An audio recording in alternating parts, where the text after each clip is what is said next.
சரி, மார்னிங்.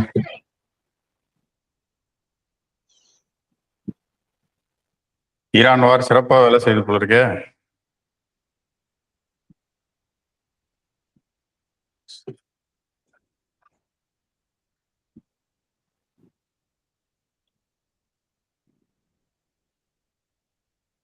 நேற்று தான் நியூஸ் பார்த்தேன். Philippines was the first country to declare emergency. அங்க வந்து பெட்ரோல் பிரைஸ் டபுள் ஆயிடுச்சான். விச் மீன்ஸ் 100 ரூபாய் வித்துட்டு இருந்தா 200 ரூபாய் இருக்கு. ஓகேவா? நமக்கு வந்து மே 5ஆம் தேதிக்கு அப்புறம் தெரியும் எஃபெக்ட். ஏன்? ரிசல்ட் 5 ஸ்டேட்ல இது இருக்கு. ஏன் 5 ஸ்டேட் எலெக்ஷன் போது முடிஞ்சதுக்கு அப்புறம் எல்லா நல்லதும் நமக்கு கவலைப்படாது. பிரைம் மினிஸ்டர் வேற ஒரு வார்னிங் கொடுத்துருக்காரு.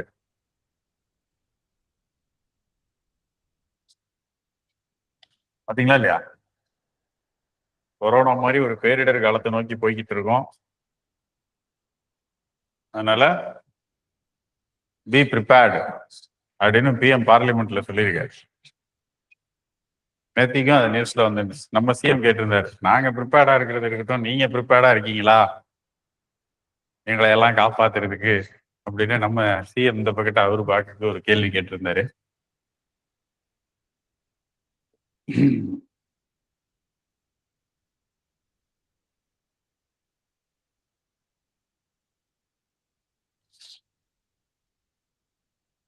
ஓகே,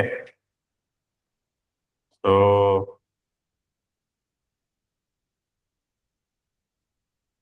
ஜூன் மே வரைக்கும் பார்த்துருந்தோம் இல்லையா? ஜான் டு மே ஒரு சீரீஸ் எக்கனாமி பார்த்துருந்தோம். இப்போ அதோட ஜூன் டு அக்டோபர் ஜியாகிரபி பார்த்த மாதிரியே இதுலையும் ஜூன் டு அக்டோபர்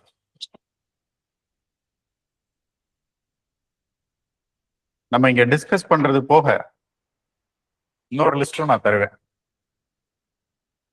ஓகேவா? பாசிபிளி மே 1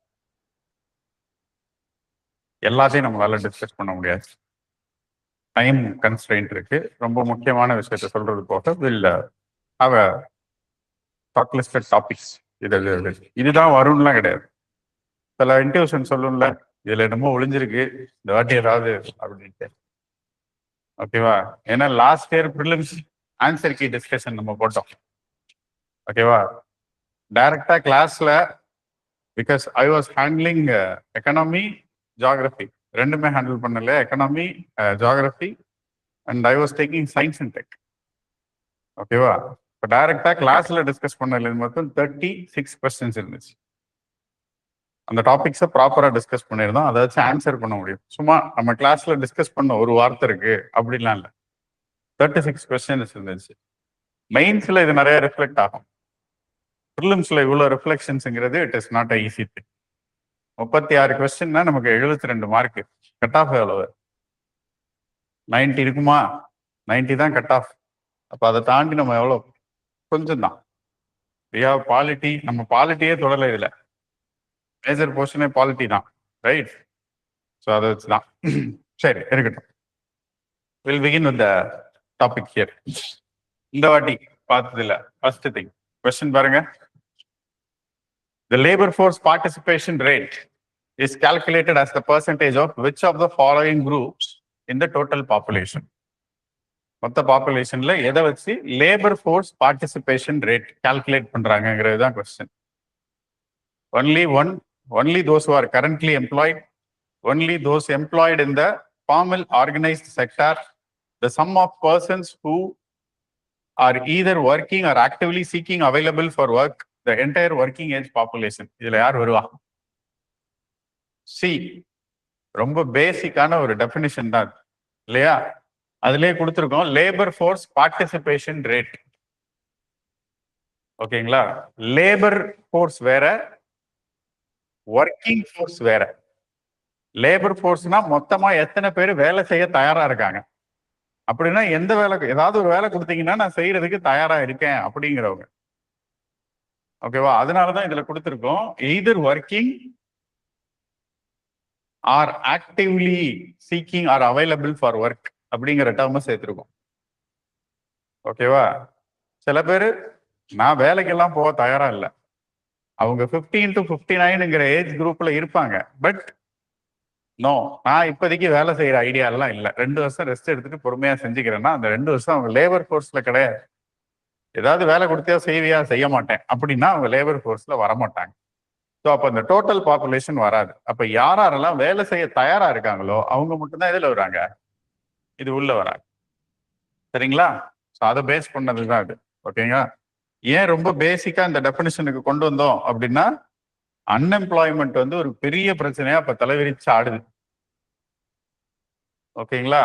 இந்தியால unemployment has become a very serious problem. ஏன்னா around 50 lakh graduates are passing out every year. ஆனா எத்தனை பேருக்கு வேலை கிடைக்குது அப்படிங்கிறது ரொம்ப பெரிய இஷ்யூவா இருக்கு. இன்னொன்னு, எஜுகேட்டட்ஸ்க்கு தான்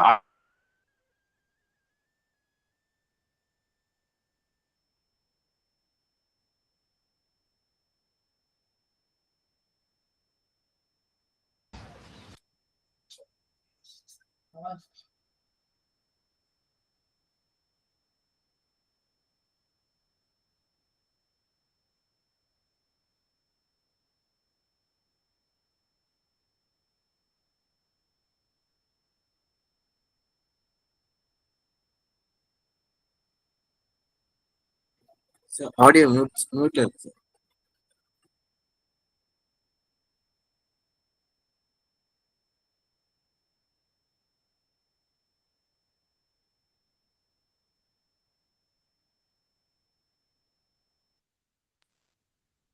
சாரிங்க, மைக்கே ஆஃப்ல இருந்திருக்கு, நானே பண்ணல. இப்போ கேக்குதுங்களா? Yes sir. ஓகே, ஸோ அதுதான்.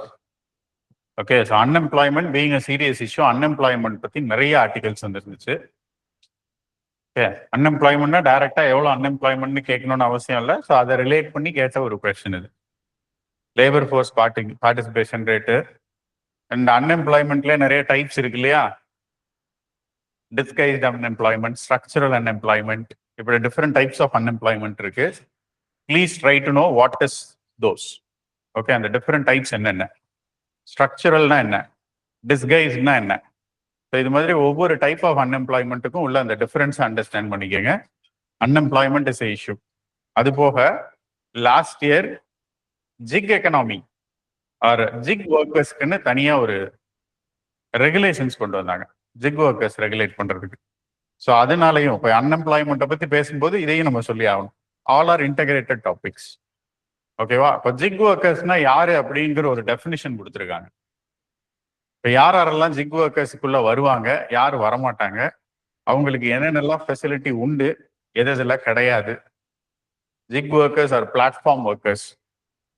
ஏதாவது ஒரு பிளாட்ஃபார்மோட, இப்போ ஜொமேட்டோ, ஜெப்டோ, இந்த மாதிரி பிளாட்ஃபார்ம்ல என்கேஜ் ஆயிருக்கவங்க, இவங்கெல்லாம் எதில் சேருவாங்க, அவங்களுக்கான பெனிஃபிட்ஸ் என்னென்ன, இதெல்லாம் கிளியரா டீடைல் பண்ணியிருந்தாங்க. இந்த ப்ரொவிஷன்ஸ் எல்லாம் நீங்க பாத்துக்கிற மாதிரி இருக்கும். ஓகேவா? இது எல்லாமே இந்த அன்எம்ப்ளாய்மெண்ட்ங்கிற டாபிக் வந்துடும். அன்எம்ப்ளாய்மெண்ட் அப்படின்னு சொல்லும்போது அதோட இன்டகிரேட்டட் டாபிக் தான் இதுவும் வரும், ஜிக் ஒர்க்கர்ஸ். ஏன் அப்படின்னா ஃபார்மல் செக்டார்ல வேலை கிடைக்கலங்கிற காரணத்தினாலதான் இப்படி போறாங்க இல்லையா? ஸோ இதெல்லாம் எம்ப்ளாய்மெண்ட் கேட்டகரியிலேயே நம்ம சேர்க்க மாட்டாங்க, பார்ட்னர்ஸை தான் சேர்த்துக்குவாங்க அவங்கள. Okay, so that has become a issue. அப்புறம் அது கூட female labour force participation rate, எம்ப்ளாய்மெண்ட்ல ஷேர் ஆஃப் விமன். ஸோ இது எல்லாமே ஒன்னா சேர்த்து பார்த்துக்கிற மாதிரி செய்யுங்க. All are integrated topics. Just அது ரிலேட்டடா நம்ம ஒரே ஒரு கொஸ்டின் மட்டும் இங்க சொன்னோம், அவ்வளவுதான். அதை பேஸ் பண்ணி. ஓகேவா? எம்ப்ளாய்மெண்ட் தான் கன்சர்ன். இன்னொன்னு வேற மாதிரி ஒரு கொஸ்டின் கேட்கலாம்னா என்ன பண்ணலாம் அப்படிங்கிறதுக்கு தான் இன்னொன்று. With reference to types of unemployment and recent labor market trends of India, consider the following statements. Structural unemployment in India is primarily a result of mismatch between the skills provided by the education system and the requirements of the modern tech driven industry. கரெக்ட்னு சொல்லலாமா? What you mean by structural unemployment? அதுதான் employment, அதாவது ஒட்டுமொத்தமா economy வேற எதுக்கு மாறிடுச்சு. எனக்கு மேனுஃபேக்சரிங்ல ஐ எம் கோர் ஸ்கில்டு, என்ன என் அளவுக்கு யாரும் மேனுஃபேக்சர், ஆனா நான் சர்வீஸ் செக்டாருக்கு மாறிட்டேன். அப்படிங்கும்போது அப்ப இவங்களுக்கு அந்த சர்வீஸ் செக்டாருக்கு தேவையான ஸ்கில் இல்லை, அந்த ஸ்கில் செட் மேட்ச் இல்லாம இருக்கிறதுனால இவங்களுக்கெல்லாம் ஒரு ஸ்கில் இருக்கு, ஆனா எக்கனாமியை ரன் பண்ற ஸ்கில்லுக்கும் இவங்களுக்கும் மேட்ச் இல்லை. அந்த மிஸ் மேட்ச்னால இவங்க அன்எம்ப்ளாய்டா இருக்கிறது. அதுதான் ஸ்ட்ரக்சரல், எக்கனாமியோட ஸ்ட்ரக்சரே சேஞ்ச் ஆகிறது. ஓகே, இப்போ இந்தியா வந்து அக்ரிகல்ச்சரல் எக்கனாமில இருந்து சர்வீஸ் செக்டாருக்கு போச்சு இல்லையா? பிரைமரி செக்டார்ல இருந்து நம்ம டெர்ஷியரி செக்டாருக்கு மாறுறோம். அப்போ அங்க எனக்கு விவசாயம் பண்ண தெரியும் நீங்க போய் ஐடி கம்பெனில சொல்ல முடியாது. இதுதான் டிஃபரன்ஸ். அதை தான் ஸ்ட்ரக்சரல் அன்எம்ப்ளாய்மெண்ட் சொல்றோம். Correct statement, correct. Second statement, the worker population ratio as defined by periodic labour force survey, அதை தான் பிஎல்எஃப்எஸ்ன்னு சொல்லியிருக்கேன். Okay, represents the percentage of persons in the labor force who are currently employed. குட்டியா குழப்பற area. கரெக்டா? worker population ratio as defined by periodic labor force survey represents the percentage of persons in the labor force who are currently employed.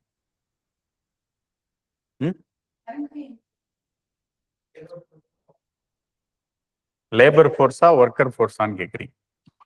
Correct தான். Worker ரொம்ப simple. நமக்கு ஐயோ இதுவா கண்ணதாசா ஜெயசுதாசான்னு நிறைய confusion வருது இல்லையா? இதுக்கு நான் ரொம்ப சிம்பிளா சொல்றேன். அது இல்லை, அது ஒரு ரேஷியோ தானே. அது ஒர்க்கர் பாப்புலேஷன், அது டோட்டல் பாப்புலேஷன் இருக்கும். ஒர்க்கர்ஸ் எத்தனை பேர் இருக்காங்கிறது தான் அந்த ரேஷியோவே. ஒட்டுமொத்த பாப்புலேஷன், அதுல ஒர்க்கர்ஸ் டிபெண்டன்ஸ் எவ்வளவு, ஒர்க்கர்ஸ் எவ்வளவு, இதை கண்டுபிடிக்கிறதுக்கான ஒரு ரேஷியோ. அதுக்கு மேல நீங்க கன்ஃபியூஸே பண்ணிக்க வேண்டாம். ஒர்க்கிங் ஏஜ்ல எத்தனை பேர் இருக்காங்க, எத்தனை பேர் எம்ப்ளாய்டு, இதெல்லாம் கிடையாது. இது கண்டுபிடிக்கிறதுக்கான பர்பஸ் இதுதான். ஓகேவா? ஒரு ஒர்க்கர் இருக்காருன்னா அவரை டிபெண்ட் பண்ணி எவ்வளவு பேர் இருக்காங்க அப்படிங்கிறது, அது ஒர்க்கர் பாப்புலேஷன் ரேஷியோ. அப்போ it is not based on the labour pool, it is on the total population. அங்கதான் இந்த டெஃபினிஷன் தப்பு. இந்த இடத்துக்கு என்ன இருக்கணும்? டோட்டல் பாப்புலேஷன் இருந்தா இது கரெக்ட். ஓகேவா? அந்த ரேஷியோ ஒர்க்கர் பாப்புலேஷன் ரேஷியோ, அதை வச்சு அதை பார்த்துக்கோங்க. அவ்வளவுதான். அதுக்கு மேல இதை ரொம்ப காம்ப்ளிகேட் பண்ணிக்க தேவையில்லை. அடுத்து third statement, educated unemployment in India shows U-shaped curve where the unemployment rate is higher among those with secondary and higher education compared to those with no formal education. கரெக்ட்னு சொன்னேன். இப்போ கொஞ்சம் முன்னாடி தான் டிஸ்கஸ் பண்ணோம். Secondary and higher secondary முடிச்சவங்க தான் அதிகமா அன்எம்ப்ளாய்டா இருக்காங்க. வித் நோ ஃபார்மல் எஜுகேஷன் அவங்க எல்லாம் எம்ப்ளாய்டா தான் இருக்காங்க. ஏன்னா ஒரு வேலை கிடைச்சா அவங்க போய் செஞ்சிருவாங்க. எனக்கு வேலை வேணும், எனக்கு சம்பளம் வேணும், அவ்வளவுதான் டார்கெட். பட் ஃபார்மலா படிச்சிருக்கேன்னா நான் இந்த வேலைக்கு தான் போவேன் அப்படின்ட்டு they are waiting for the opportunity. படிச்சு முடிச்ச உடனே அவங்க வேலைக்கு போறது இல்லை, நான் படிச்ச படிப்புக்கு என்ன வேலை கிடைக்கும், இது என்னோட குவாலிஃபிகேஷனுக்கு ஏற்ற மாதிரி ஒரு வேலை கிடைச்சா வேலைக்கு போகணும்னு வெயிட் பண்றது எஜுகேட்டட் தான். அதை தான் சொல்லியிருக்கேன். Third statement is also right. நம்ம ஆல்ரெடி போன கொஸ்டினுக்கும் அதை டிஸ்கஸ் பண்ணோம். Fourth one, disguised unemployment is a characteristic feature of Indian agricultural sector where the marginal productivity of labor is zero or near zero. Straight or direct statement, அதை நம்ம discuss பண்ணிருக்கோம். Disguised unemployment, which means அவங்களோட contribution zero. 4 பேர் இருந்தா செய்ய வேண்டிய வேலையை குடும்பமா 10 பேரா உட்காந்து செய்வாங்க. அதுல நெட் ப்ரொடக்டிவிட்டி, இந்த வயல்ல வேலை செய்யறதுக்கு 5 பேர் இருந்தா போதும். ஆனா குடும்பத்துல 10 பேர் இருக்காங்கன்னா 10 பேரும் சேர்ந்து வேலை செய்வாங்க. 10 பேர் வேலை செய்யறாங்கிறக்காக அந்த வயல் ஐயோ ரொம்ப கஷ்டப்படுறாங்க எக்ஸ்ட்ரா ஏதாவது செஞ்சு கொடுப்போம்லாம் கொடுக்காது. ஒரு கிவன் ஃபீல்டு என்ன அவுட்புட் கொடுக்க முடியுமோ நீங்க போட்ட விதைக்கு அவ்வளவுதான் கிடைக்கும் இல்லையா? அப்ப அடிஷனல் லேபரோட output near zero or zero, அதுவும் கரெக்ட் தான். ஒரே ஒரு இது மட்டும் தான் தப்பு. Second statement is wrong. Answer will be 1, 3 and 4 option B. ஓகேவா? இந்த 2 கொஸ்டினுமே பேஸ்ட் ஆன் தி சேம். எது? அன்எம்ப்ளாய்மெண்ட். அன்எம்ப்ளாய்மெண்ட் இது வந்து அந்த 5 மாச கரண்ட் அஃபேர்ஸ்ல 4 மாசத்துல அன்எம்ப்ளாய்மெண்ட் பத்தி ஆர்டிகல் இருக்கு. அவ்வளோ இடத்துல அன்எம்ப்ளாய்மெண்ட் ரிப்பீட்டடா வந்துகிட்டே இருக்கு. ஓகேவா? You know the economy is in a very bad shape now. இப்ப வேற அதை வேற சொல்லியிருந்தாங்க வேற. போஸ்ட் வார் கிரைசிஸ் எப்படி இருக்கும்னு நமக்கு தெரியல. ஓகே, அந்த பீரியட்ல it becomes an important area. Tax, fuel price, inflation எல்லாமே உள்ளடி. ஓகேவா, இது வந்து இப்ப நான் கொஸ்டின்ல எடுக்கல, மேபி அடுத்த செட்ல ஆட் பண்ண ட்ரை பண்றேன். இன்ஃபிளேஷனை எந்தெந்த ஃபேக்டர்ஸ் எல்லாம் அஃபெக்ட் பண்ணும், எக்ஸ்டர்னல் ஃபேக்டர்ஸ் என்னென்ன, இன்டர்னல் ஃபேக்டர்ஸ் என்னென்ன. ஓகேவா, ஏன்னா இப்போ ஒரு எக்ஸ்டர்னல் ஃபேக்டர் தான் நம்ம ஊர்ல எல்லாத்தையுமே விலை ஏறி இருக்கு. ஹோட்டல்ல ரெஸ்டாரண்ட்ல போய் சாப்பிட்டீங்கன்னா கேஸ் சார்ஜ்னு தனியா போடுறாங்க பில்லு, புதுசா இருக்கு இல்லையா? மற்றதெல்லாம் பரவாயில்ல, பூ விற்கிறவங்க எல்லாம் விலை ஏற்றிட்டாங்க. பூவுக்கும் கேஸுக்கும் என்ன சம்பந்தம், என்ன பிரச்சனைன்னே தெரியல. இதெல்லாம் ஸோ எல்லாமே விலை ஏறி நிக்குது. இன்ஃபிளேஷன் அது டிஃபால்ட்டா நடக்குது. Yes, make sure you read this topic properly. அடுத்தது பாருங்க. With reference to the logistics excellence advancement and performance shield, which of the following statements are correct?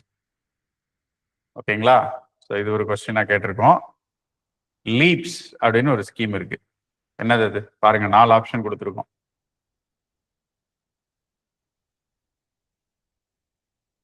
என்ன ஆன்சர்?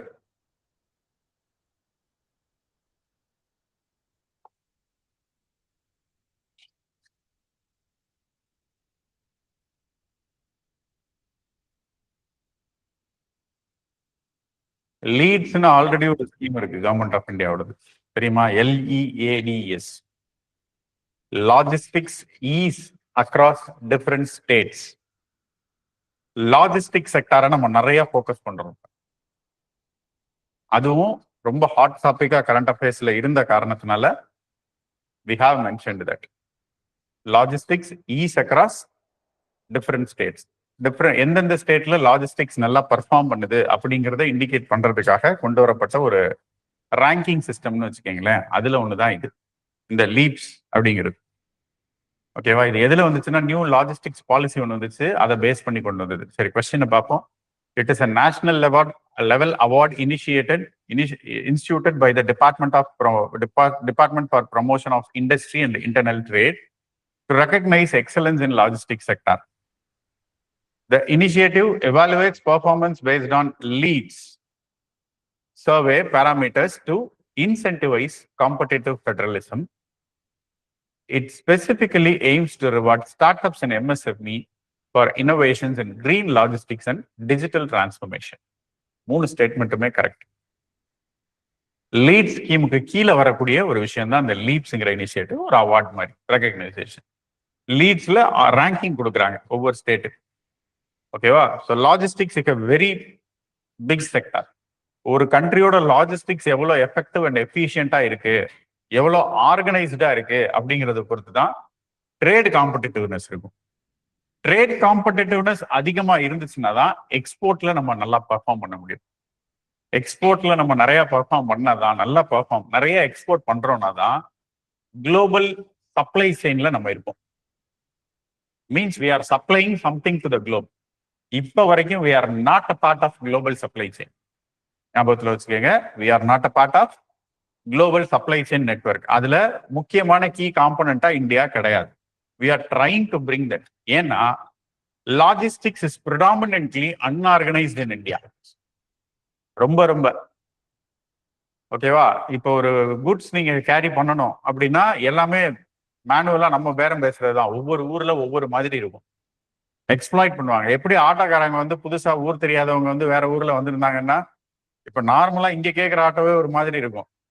இப்போ இந்த இஷ்யூ நிறைய பார்த்திருப்போம் இல்லையா, இந்த ஓலா ஊபருக்கும் நார்மல் ஆட்டோக்காரங்களுக்கும்.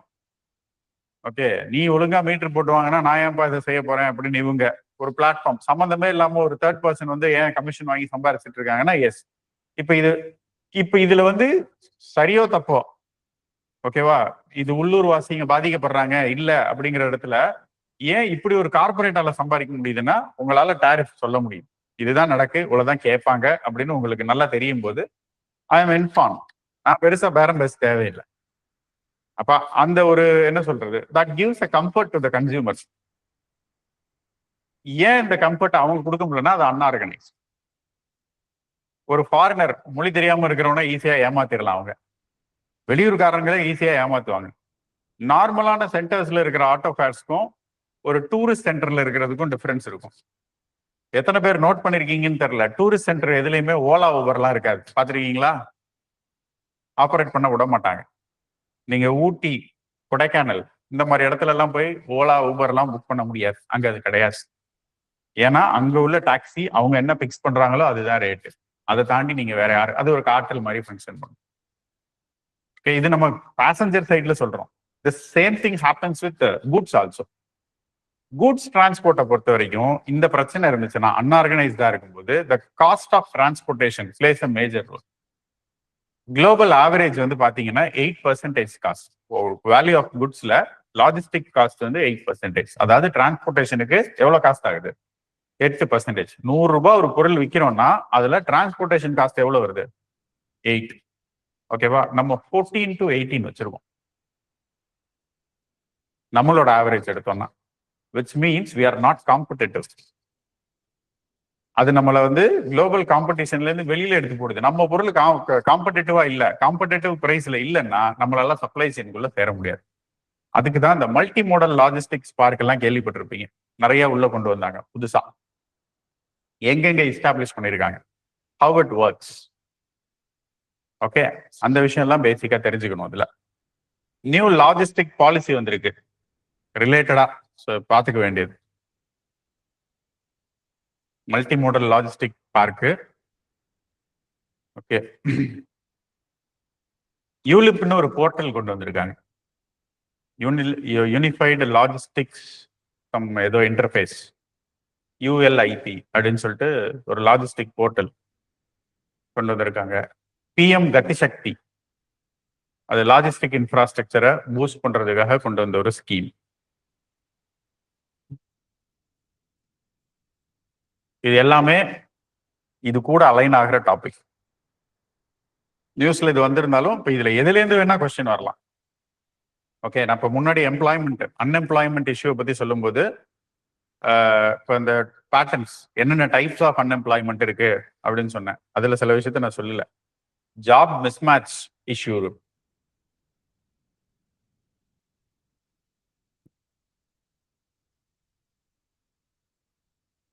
ஜாப் மிஸ்மேட்ச், அப்புறம் கேம்பஸ் பிளேஸ்மெண்ட்ல இதெல்லாம் reasons. Okay, skill mismatch, job mismatch இருக்கு, institutional disconnect, gender disparity, regional and structural imbalance. எல்லா ரீஜன்லயும் ஒரே மாதிரி அன்எம்ப்ளாய்மெண்ட் இல்லை, ஆர் எம்ப்ளாய்மெண்ட் இல்லை. எப்படி எடுத்துக்கிட்டாலும் ஒரு இடத்துல ஆப்பர்ச்சுனிட்டி இருக்கு, ஒரு இடத்துல இல்லை. ஆஸ் அ கண்ட்ரி எடுத்துக்கிட்டீங்கன்னா ஆவரேஜை தான் நம்ம சொல்றோம். ஓகே, இப்போ இது எல்லா ப்ராப்ளமும் இருக்கு, அது எல்லாத்தையும் சேர்ந்து தான் நீங்க அட்ரஸ் பண்ற மாதிரி இருக்கும். ஓகே, ஸ்ட்ரக்சரல் கிரைசிஸ் வந்து நிறைய இருக்கு எம்ப்ளாய்மெண்ட்டை பொறுத்த வரைக்கும். Okay, what is the reason for structural crisis? ஒரு 4 ஆப்ஷன் கொடுத்து கேட்குறேன் அப்படின்னு வச்சுக்கோங்க. இந்தியாவோட அன்எம்ப்ளாய்மெண்ட்டுக்கு முக்கியமான ஸ்ட்ரக்சரல் கிரைசிஸ் காரணம் என்ன அப்படின்னா, அன்எம்ப்ளாய்மெண்ட்னா நிறைய பேருக்கு வேலை இல்லை, பாப்புலேஷன் இருக்கு. இப்போ இதை அப்சர்வ் பண்ற அளவுக்கு செக்டார் இல்லை. ரொம்ப சிம்பிள், நம்ம அக்ரிலேருந்து நேராக சர்வீஸ்க்கு போனதுதான். மேனுஃபேக்சரிங் தானே அதுலேருந்து வர சர்ப்ளஸ் எம்ப்ளாயிஸ். அக்ரிலேருந்து வெளில வரவங்கள அப்சர்வ் பண்றதுக்கு ஒரு கம்ஃபர்டபுளான செக்டார் எது? மேனுஃபேக்சரிங். அதுதான் நம்மள்ட்ட இருக்கிற டீப் ஸ்ட்ரக்சரல் இஷ்யூ. நம்ம நிறைய மேனுஃபேக்சரிங் பாலிசிஸ் கொண்டு வரதுக்கு காரணமும் அதுதான் இல்லையா? மேனுஃபேக்சரிங் பூஸ்ட் பண்ணோம். Manufacturing should contribute 25% of the economy, GDP. ஏன் இதை பேசுறோம்? This is the reason. ஓகேவா? Next, WTO. இதுவும் ஃபுல்லா பஞ்சாயத்துல இருக்கிறப்ப இதுதான். சைனா நம்ம மேல ஒரு கேஸ் கொடுத்துருக்காங்க, அதனால இது நியூஸ்ல இருந்துச்சு. அது இல்லாம நிறைய இஷ்யூஸும் இருக்கு. இதுவும் ஃப்ரீக்வெண்டா நிறைய trade Wars with different countries, tariff issues முழுக்க நிறைய இடத்துல நடந்துகிட்டு இருக்கு. தெரியும், தலைவர் ஒருத்தர் இருக்காரு, டாரிஃப்ல அவர் அடிச்சுக்கவே முடியாது, இட்ஸ் வெள்ளாச்சு தள்ளிட்டு இருந்தார். எல்லாம் சேர்ந்தது. With reference to World Trade Organization and India's recent trade stance, consider the following statements. The appellate body, which is the highest court for global trade disputes has become functional again following the 14th ministerial conference in 2026.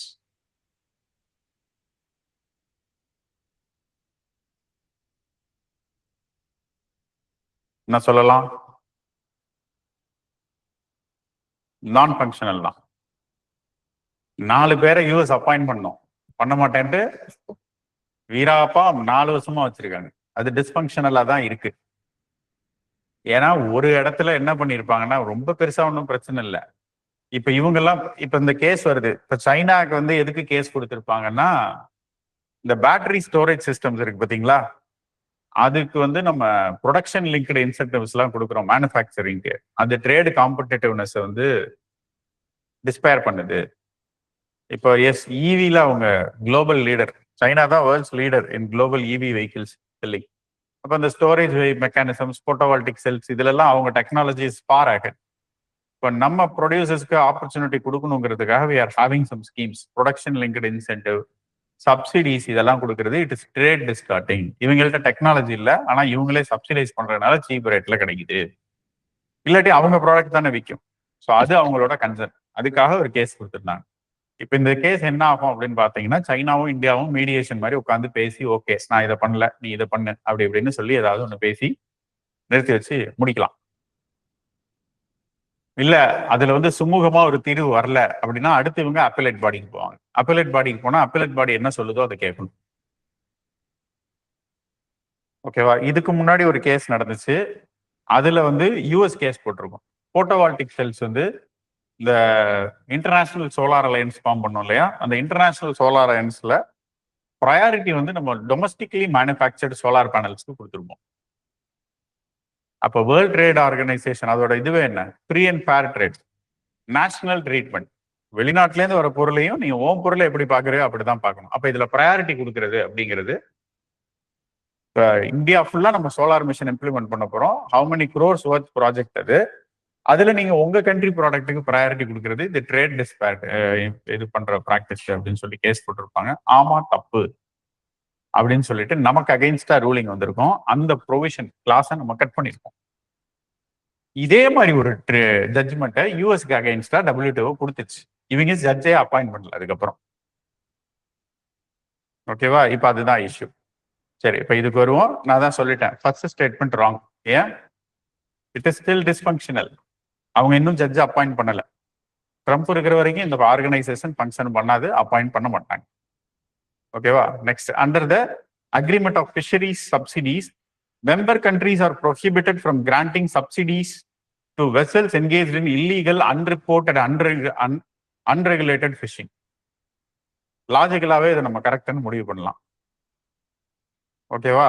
Unregulated illegal ஆக்டிவிட்டியில இது பண்றவங்களுக்குலாம் நீங்க subsidy கொடுங்கன்னு எந்த கவர்மெண்ட்டும் சொல்லாது. Correct தான் இல்லையா? நம்ம சப்ஜெக்டே தெரியலன்னா கூட லாஜிக்கலா இதை ஒரு அரசாங்கம் செய்ய ஒத்துக்குமா? அரசாங்கம் இதை செய்யலாமா? செய்யக்கூடாது. அவ்வளவுதான், தப்பு. Third, the peace clause related to Bali ministerial decision allows developing countries like India to be exempt from legal challenges even if they exceed the 10% subsidy cap for food procurement. WTO ஓட piece class. ஓகேவா? Statement correct தான். Piece கிளாஸ்ங்கிறது ஒண்ணும் கிடையாது. Subsidies யாரு எவ்வளவு கொடுக்கணும் அப்படின்னு சொல்லிட்டு ஒரு ரெகுலேஷன் இருக்கு. ஓகேங்களா? ஸோ அவங்க வந்து மொத்தமா சம் கட் ஆஃப் இயர் இருக்கு. Let's say 2005. இப்போ 2005ல நீங்க என்ன உங்களோட ஜிடிபி எவ்வளவு இருந்துச்சோ அதுல 10% தான் நீங்க சப்சிடியா கொடுக்கணும். அதுக்குள்ள உங்க சப்சிடி எல்லாம் லிமிட் பண்ணிக்கணும் அப்படின்னு சொன்னாங்க. இப்போ நம்ம நிறைய சப்சிடிஸ் கொடுக்குறோம். What is that? ஃபுட்டே நம்ம சப்சிடைஸ் ப்ரைஸ்ல எம்எஸ்பியில ப்ரொக்யூர் பண்றது. What is that? Fertiliser subsidy. Food subsidy மட்டுமே போன வருஷம் பட்ஜெட்ல எவ்வளவு தெரியுமா வந்திருக்கு? 2,10,000 கோடி ஃபுட் சப்சிடி மட்டுமே. இதை ரேஷனலைஸ் பண்ணணும் அப்படின்னு சொல்லிட்டு இவ்வளோ கிராஸ் ஆயிடுச்சு அப்படிங்கிறதுனால நிறைய அதுக்கு மெஷர்ஸ் எல்லாம் எடுத்தாங்க. இந்த ஏஐ ட்ரிவன் டெக்னாலஜிலாம் வச்சு இந்த போகஸ் ரேஷன் கார்டு இந்த இதெல்லாம் எடுக்கிறதுக்கு இல்லீகல் என்ட்ரிஸ்லாம் இருக்கும் இல்லையா, அதெல்லாம் எடுக்க ட்ரை பண்ணாங்க. இப்போ இந்த அமௌண்ட் எல்லாம் இருக்கு பாருங்க, நம்ம இப்போ சொன்ன அமௌண்ட் எல்லாம் it should be less than 10% of our GDP value. ஒரு கட் ஆஃப் இயர் வச்சிருப்பாங்க, அது ஒவ்வொரு கண்ட்ரிக்கு இருக்கும். டெவலப்டுக்கு ஒரு மாதிரி, டெவலப்பிங்க்கு ஒரு மாதிரி அந்த கட் ஆஃப் இயர் இருக்கும். எக்ஸீட் பண்ணக்கூடாது. பண்ணுனா அது ட்ரேட் வயலேஷன், நம்ம மேல கேஸ் போடலாம். இப்போ இந்த பீஸ் கிளாஸ் என்ன சொல்லும் அப்படின்னா, எஸ் எக்ஸாம் பண்ணிக்கங்க, டெவலப்பிங் கண்ட்ரி பரவாயில்ல பண்ணிக்கலாம் அப்படின்னு கொடுக்குற ஒரு எக்ஸம்ஷன். பீஸ் கிளாஸ்ங்கிறது ஒரு டெம்பரரி ப்ரொவிஷன். ஏன் அப்படின்னா, இப்போ இந்த பீஸ் கிளாஸ்ங்கிற இதுக்கு ஏன் வந்தோம்னா, பாலி மினிஸ்டீரியல் மீட்ல தான் இந்த அக்ரிமெண்ட்டே கொண்டு வந்தாங்க. ஓகேவா? இப்போ நம்ம 2005 கட் ஆஃப் டேட்டா வச்சுக்குவோம். இயர் 2005 அப்போ இந்தியாவோட எக்கனாமியையும் யூஎஸ் எக்கனாமியையும் நீங்க கம்பேர் பண்ணுங்க. நம்ம ஜிடிபி எவ்வளவு இருந்திருக்கும்? 1 ட்ரில்லியன்லாம் கிடையாது. அப்ப நம்ம அதெல்லாம் ரீச் பண்ணல, ரொம்ப கஷ்டப்பட்டுக்கிட்டு இருந்தோம் இல்லையா? லெட்ஸ் சே ஒரு சம் பில்லியன்ஸ்ல இருக்குன்னு வச்சுக்கோ. ஓகேவா? US they are in trillions, world's largest economy. Okay, let's say அது ஒரு 25 ட்ரில்லியன் எக்கனாமி அப்படின்னு வச்சுக்கோ, இல்ல ஒரு 20 ட்ரில்லியன் எக்கனாமி. 20 ட்ரில்லியன்ல 10% எவ்வளவு? நம்ம 1 ட்ரில்லியனே வச்சுக்குவோம், அதுல 10% எவ்வளவு? இப்ப ரெண்டு பேரும் சப்சிடி 10% தான் கொடுக்கணும் பிக்ஸ் பண்றப்ப அவங்களோட அமௌண்ட் எவ்வளவு இருக்கு? நம்ம பாப்புலேஷன் எவ்வளவு இருக்கு? அவங்க பாப்புலேஷன் எவ்வளவு இருக்கு? அப்ப அது ஒரு அன்பேரான இதா இருக்கு அப்படிங்கிறதுனால நம்ம கண்டென்ட் பண்ணிருக்கோம். இதுக்கு நீங்க ஒரு பெர்மனன்ட் சொல்யூஷன் கொண்டு வரணும். இப்படி பார்த்தீங்கன்னா எங்க பாப்புலேஷனுக்கு இது பண்ண முடியாதுன்னு அந்த கண்டென்ட்ஸ் வந்தோம்னா சரி ஓகே, இதுக்கு என்ன பண்றதுன்னு தெரியல, ஒரு முடிவு வர வரைக்கும் நம்ம என்ன பண்ணலாம், பீஸ் கிளாஸ்னு ஒன்று வச்சு எக்ஸம்ஷன் கொடுத்துக்கலாம்னு கொடுத்துருப்பாங்க. This is how it was. Okay, இப்போ இது ஏன் நியூஸ்ல அப்படின்னா, ஒன்னு இந்த கேஸ் போட்டது. ஓகே, இந்த பீஸ் கிளாஸை பொறுத்த வரைக்கும் இது இன்னொரு நியூஸ் செப்பரேட்டா வந்துருந்துச்சு. இந்தியா இப்ப அடுத்த மீட்ல அவங்களோட கன்டென்ஷன் என்னன்னா, பீஸ் கிளாஸை பெர்மனண்டா மாத்த சொல்லியிருக்காங்க. ஓகேவா? India has been contesting for making peace clause as a permanent clause, டெம்பரரியாலாம் வேண்டாம். பீஸ் கிளாஸோட ப்ரொவிஷனே எப்படி இருந்துச்சுன்னா, இனிஷியலா it was to be for 5 years. ஒரிஜினலா பீஸ் கிளாஸ் ஆப்ரேட் ஆக போற பீரியட் எவ்வளவு? 5 years இருந்துச்சு. அதுக்கப்புறம் என்ன சொன்னாங்க, 5 yearsக்குள்ள இவங்களால ஒரு சொல்யூஷன் கொண்டு வர முடியல. என்ன முடிவு ஏன்னா 5 years இவங்க கொடுத்ததுக்கான காரணம் 5 yearsக்குள்ள ஏதாவது ஒரு முடிவு கொண்டு வந்துருவோம் அப்படின்னு. பட் 5 yearsக்குள்ள எப்படி இவங்களை கேப் பண்றது என்ன ஏதுன்னு ஒன்றும் முடிவு கொண்டு வர முடியாதனால peace clause has been extended until a permanent solution is found அப்படின்னு கொண்டு வந்துட்டாங்க.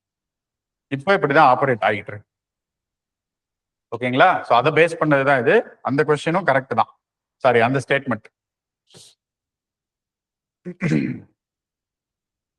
அடுத்தது, the WTO's special and differential treatment provisions are mandatory for all developed nations to provide market access to least developed countries. சரிங்களா? இதுவும் correct தான்.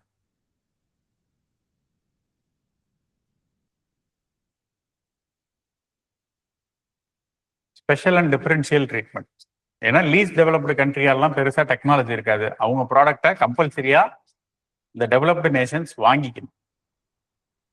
ஒரு fair environment, trade என்விரான்மெண்ட்டை provide பண்ணுங்கிறதுக்காக கொடுத்தது. ஓகேங்களா? அதுவும் கரெக்ட் தான். இப்போ 1 மட்டும்தான் தப்பு இல்லையா? 2, 3 and 4 ஆர் கரெக்ட்.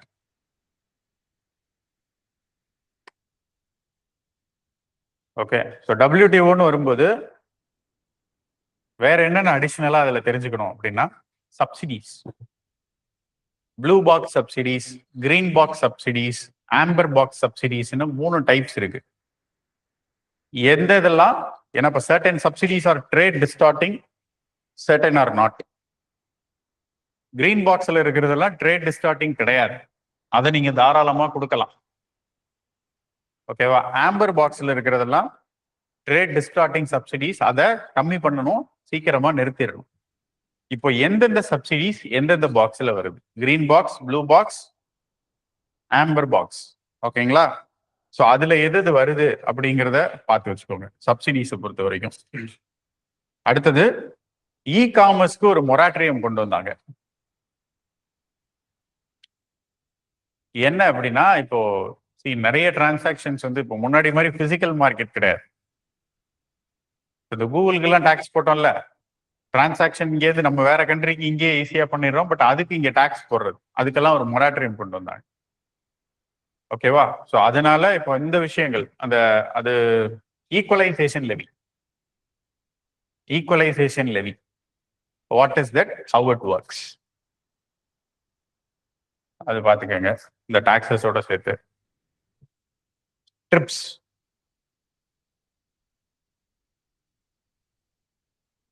ட்ரிப்ஸ், டிஆர்ஐபிஸ். ட்ரிப்ஸுங்கிறது ஒரு நம்ம டீல் பண்ணிருக்கோம்ல ட்ரிப்ஸை பத்தி, இதுவும் டபிள்யூடிஓக்கு கீழே வர்றதுதான். ஓகே, ஸோ ட்ரிப்ஸ் வந்து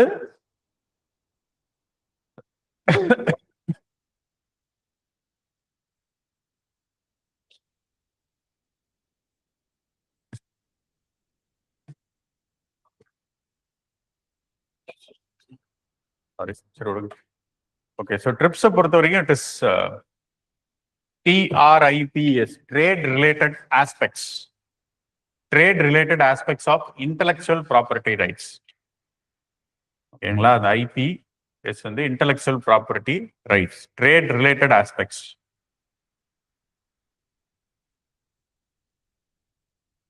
இது வந்து இன்டெலெக்சுவல் ப்ராப்பர்ட்டி ப்ரொடெக்ஷன், அதை ஹார்மோனைஸ் பண்றதுக்காக. ஐபிஆர்லாம் நம்ம இந்த பேட்டன்ட் வாங்குறது இந்த இதெல்லாம் சொல்லியிருப்போம்ல, ஒருத்தரோட இன்டெலெக்சுவல் ப்ராப்பர்ட்டியை ப்ரொடெக்ட் பண்றதுக்கு இன்னொருத்தர் காப்பி பண்ணிட கூடாதுங்கிறதுக்காக குளோபலா இதை ஹார்மோனைஸ்டா மேனேஜ் பண்றதுக்காக WTOல இருக்கிற ஒரு ஏஜென்சி தான் இந்த ட்ரிப்ஸ். ஓகேங்களா, ட்ரிப்ஸ்ல வெய்வர் கொண்டு வந்தாங்க, அதுவும் நியூஸ்ல இருந்துச்சு. எதுக்காக அப்படின்னா, இப்போ கோவிட் சமயத்துல நிறைய வேக்சின்ஸுக்கு வந்து எக்ஸம்ஷன் கொடுத்தாங்க. இன்டெலெக்சுவல் ப்ராப்பர்ட்டி ரைட்ஸ் எல்லாம் நீங்க இப்ப பண்ணக்கூடாது, அது வந்து ஒரு ஹியூமனிடேரியன் கிரைசிஸ் பீரியட் இல்லையா. ஓகே, ஸோ கிரைசிஸ் நடந்துகிட்டு இருக்கிற சமயத்துல நீங்க இதை செய்யக்கூடாது அப்படின்னு சொல்லிட்டு பேட்டன்ட் இதுக்கெல்லாம் வெய்வர் கொடுத்தாங்க. ஐபிஆர்லாம் நம்ம இது பண்ண முடியாது, யார் வேணா எதை வேணா மேனுஃபேக்சர் பண்ணிக்கலாம்னு சர்டன் கிளாஸஸ் ஆஃப் மெடிசனுக்கு இது கொடுத்தாங்க. அதை இப்போ எக்ஸ்டெண்ட் பண்ணியிருக்காங்க. அது எது வரைக்கும், என்ன கிளாஸ், அது ரிலேட்டடா நிறைய நியூஸ் இருந்துச்சு. அதுதான் அந்த ட்ரிப்ஸ் வெய்வர் அப்படின்னு சொல்லிருக்கு. சரிங்களா? So all these are related to WTO. WTOவுமே மொத்தமா 5 மாசத்துல ஒரு 7 தடவை நியூஸ் வந்துருச்சு. பிரச்சனை பெருசு, அதனால இது அதிகமா ரிப்பீட் ஆயிருந்துச்சு. ஒரு கொஸ்டின் சும்மா சாம்பிளுக்கு வச்சுட்டு எல்லா ஆஸ்பெக்ட்ஸையும் எதெல்லாம் நீங்க பார்க்கணுங்கிறத நான் உங்கள்கிட்ட சொல்லிட்டேன். Okay, then next question.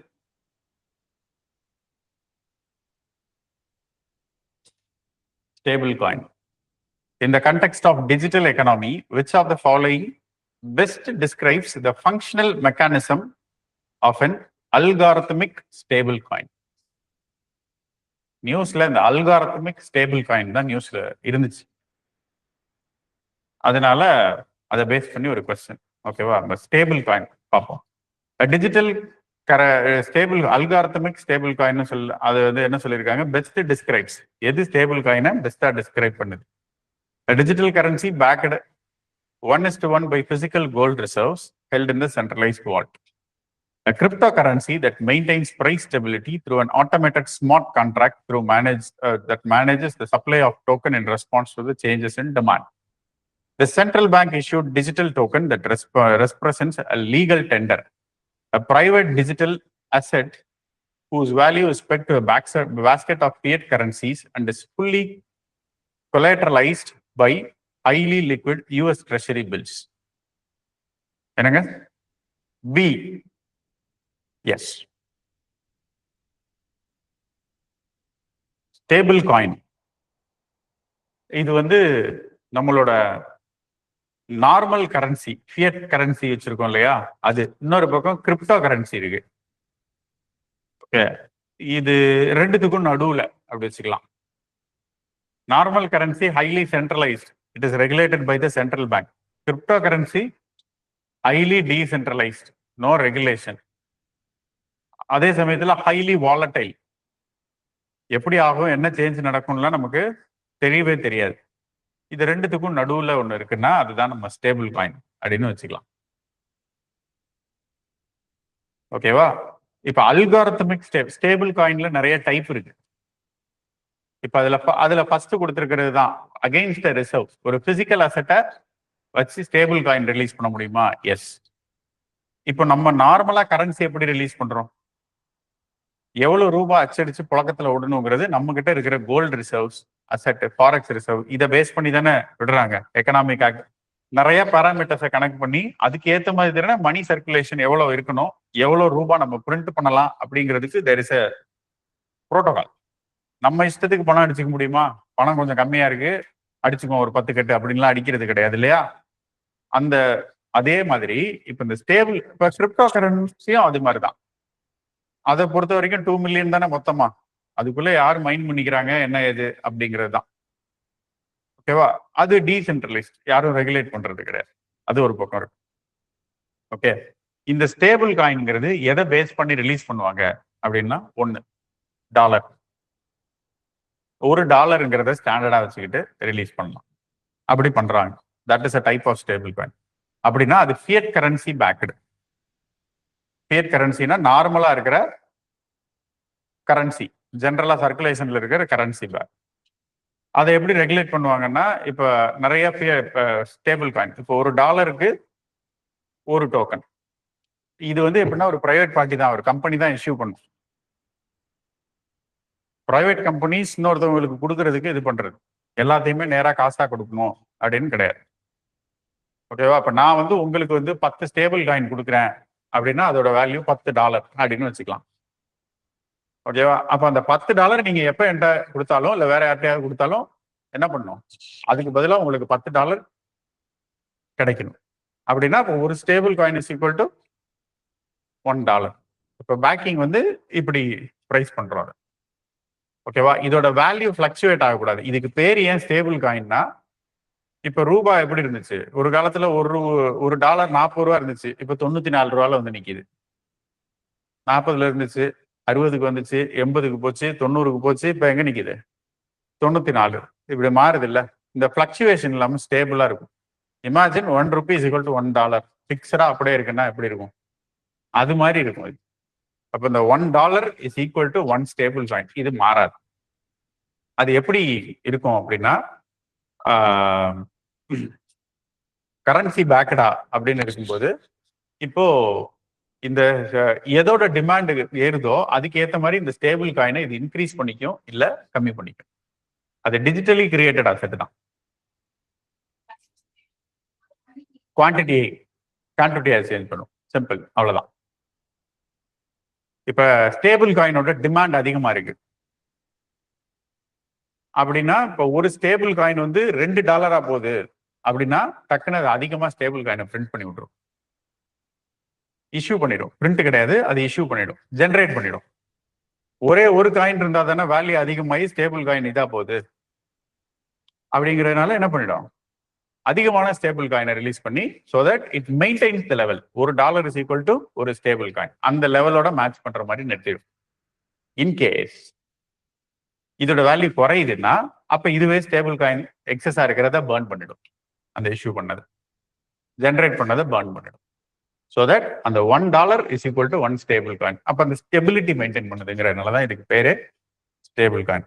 கரன்சியை back பண்ணி ரிலீஸ் பண்ணலாம், அல்லது கோல்டு அதை பேக் பண்ணி ரிலீஸ் பண்ணலாம், பாண்டை பேக் பண்ணி ரிலீஸ் பண்ணலாம். இதுல இல்லாம இன்னொரு டைப் தான் இந்த அல்காரிதமிக் கிரிப்டோ கரன்சியும் பேக் பண்ணி ரிலீஸ் பண்ணலாம். ஓகேங்களா? கிரிப்டோ கரன்சி வாலடைல்,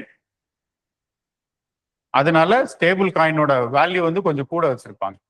இப்போ $1 is equal to 1 stable coin வச்சோம் இல்லையா, அது மாதிரி இருக்காது. இப்ப $1 இஸ் ஈக்குவல் டு 1 பிட்காயின் அப்படின்னு வச்சுக்குவோம். பிட்காயினோட வேல்யூலாம் ரொம்ப கூட என்ன, பட் இருந்தாலும் சொல்றேன் சும்மா ஒரு கம்பேரிசனுக்கு. 1 stable coin is equal to 1 bitcoin அப்படின்னு நம்ம வேல்யூ ஈக்குவேட் பண்றோம்னா அப்படி 1 இஸ் ஈக்குவல் டு 1 வைக்க மாட்டாங்க, 150 வைப்பாங்க. ஏன்னா திடீர்னு ஏறலாம் குறையலாம், ஒரு செக்யூரிட்டி பர்பஸ்க்காக அதை கொஞ்சம் கூட வச்சிருப்பாங்க. ஓகே, இப்போ இந்த அல்காரிதமிக்ல பேக்கப்பே இருக்காது. அது ஒரு ப்ரோக்ராம், அதை பேஸ் பண்ணி அதுவா வேல்யூ கால்குலேட் பண்ணி. ஓகே, அல்காரிதம்ங்கிறது அது ஒரு காம்ப்ளெக்ஸ் ப்ரோக்ராம், அவ்வளவுதான். ஒரு automated smart contract without any backing. Supply வந்து டிமாண்ட் எப்படி இருக்குங்கிறத பொறுத்து அதுவே ஆட்டோமேட் பண்ணி, அது ஒரு கம்ப்யூட்டர் ப்ரோக்ராம் தான். அதை தான் அல்காரிதமிக் ஸ்டேபிள் ப்ரோக்ராம் காயின் அப்படின்னு மென்ஷன் பண்றோம். இப்போ மீதி எல்லாத்துக்கும் ஒரு பேக்கிங் இருந்துச்சு, இதுக்கு பேக்கிங் கிடையாது, அவ்வளவுதான். ஓகேங்களா, இதுவும் நியூஸ்ல இருந்துச்சு. we have seen that. Global stable coin ஒன்று இருக்கு. வாட் இஸ் தட்னு பாத்துக்கோங்க. ஸ்டேபிள் காயின், கிரிப்டோ கரன்சி இதெல்லாம் வரும்போது மணி லாண்டரிங், இது வந்ததுக்கு முக்கிய காரணமே கிரிப்டோ கரன்சில இருக்கிற மணி லாண்டரிங் ரிலேட்டட் இஷ்யூஸ் தான். அதெல்லாம் பார்க்கணும். ஈரான் வாரம் நடக்குது, எல்லா சப்ளையும் கட் பண்ணியாச்சு, இருந்தாலும் சண்டை போட்டுக்கிட்டு இருக்காங்க. ஏன்னா அவங்க கிரிப்டோக்கு மாறிட்டாங்க.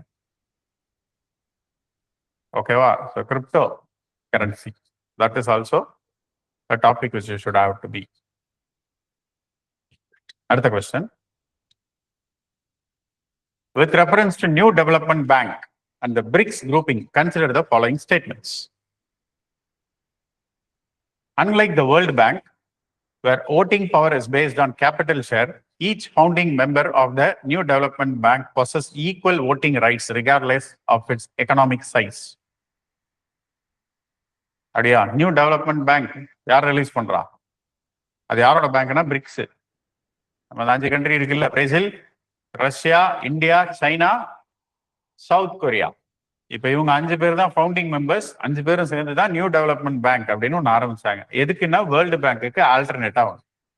அது வெஸ்டர்ன் டாமினேட்டடா இருக்கு, வெஸ்டர்ன் கண்ட்ரிஸ் டாமினேட்டடா இருக்கு. அப்போ இந்த டெவலப்பிங் ஏரியாஸ், இப்போ இந்த மாதிரி southern part of, okay, south cooperation சொல்லுவோம் இல்லையா, இந்த நியூ வேர்ல்டு இவங்களுக்கு சப்போர்ட் பண்ற மாதிரி, ஆர் டெவலப்பிங் நேஷன் சப்போர்ட் பண்ற மாதிரி ஒரு, என்ன சொல்றது, எல்லாருக்கும் லெவல் பிளேயிங் ஃபீல்டு இருக்கிற மாதிரி ஒரு பேங்க், ஒரு லெண்டிங் பிளாட்ஃபார்ம் வேணும்னு கிரியேட் பண்ணதுதான் அது. $100 பில்லியன் கேபிட்டல் இருக்கு அதுல.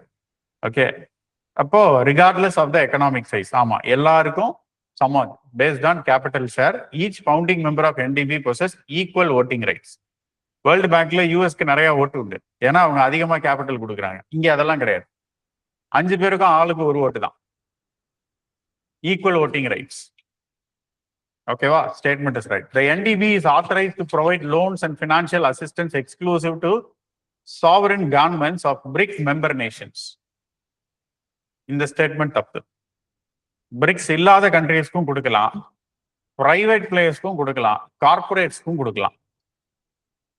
கண்ட்ரிஸ் சாவரன் கவர்மெண்ட்ஸ்க்கு மட்டும்தான் கொடுக்கணும்னு அவசியம் கிடையாது. நான் சாவரன் கண்ட்ரிஸ்க்கும், கண்ட்ரிஸ் இல்ல மீன்ஸ் நான் சாவரன் மெம்பர்ஸ்க்கும் அவங்க கொடுக்க முடியும். பெரிய கார்பரேட்ஸ்ல ஏதாவது டெவலப்மெண்ட் லோன் வாங்க முடியுமானா வாங்கிக்கலாம். Generally they are ready to assist third world countries also. எல்லாருமே eligible members are applicable for the loan. Third, the contingent reserve arrangement is a framework established by BRICS to provide short-term liquidity support to members facing global financial pressure or currency volatility. அதுவும் true. IMFன்னு ஒன்று இருக்கு இல்லையா, IMF எப்ப lend பண்ணும்? World bank உங்களோட தேவை டெவலப்மெண்ட்டுக்கு lend பண்ணும், IMF உங்க டெவலப்மெண்ட்டுக்கு லெண்ட் பண்ணாது இல்லையா? எக்கனாமிக் ரிஃபார்ம்ஸ் ஏதாவது இம்ப்ளிமெண்ட் பண்ணணும் தான். உங்க எக்கனாமி பேட் ஷேப்ல இருக்கு, ஓகேங்களா, உங்க மானிட்டரி பாலிசி இதுவே கொலாப்ஸ் ஆகி அப்படி நிற்கும் போது, அந்த மாதிரி ஒரு எக்கனாமிக் கொலாப்ஸ் இது மாதிரி ஏதாவது ஒன்று வரப்பதான் IMF உள்ள வரும். அண்ட் அவங்க சும்மா லெண்ட் பண்ணி வட்டி மட்டும் வாங்க மாட்டாங்க, லெண்டிங்க்கு கண்டிஷன்ஸ் போடுவாங்க. நீங்க எக்கனாமியை எப்படி வச்சுக்கணும், என்ன பண்ணா இந்த எக்கனாமி திரும்பி ரிவைவ் ஆகும் அப்படிங்கிற பிளான் எல்லாம் கொடுத்து அதை இம்ப்ளிமெண்ட் பண்ணாதான் லோன் தருவேன்னு சொல்லி கண்டிஷன்ஸோட தான் லோன் கொடுப்பாங்க. ஓகே, டெவலப்மெண்ட் லோன்ஸ் IMF கொடுக்க மாட்டாங்க. அதே மாதிரி தான் இங்கே CRA, கண்டிஜென்சி ரிசர்வ் அரேஞ்ச்மெண்ட். ஓகேவா? ஷார்ட் டேர்ம்ல கரன்சி வாலட்டிலிட்டி ஏதாவது ஒரு இந்த கண்ட்ரிஸ்க்கு வரும்போது அதை மேனேஜ் பண்றதுக்காக கொடுக்கிறது, அதுவும் correct. Following the 2024 expansion, any new member admitted to BRICS grouping automatically becomes a shareholder and member of NDB.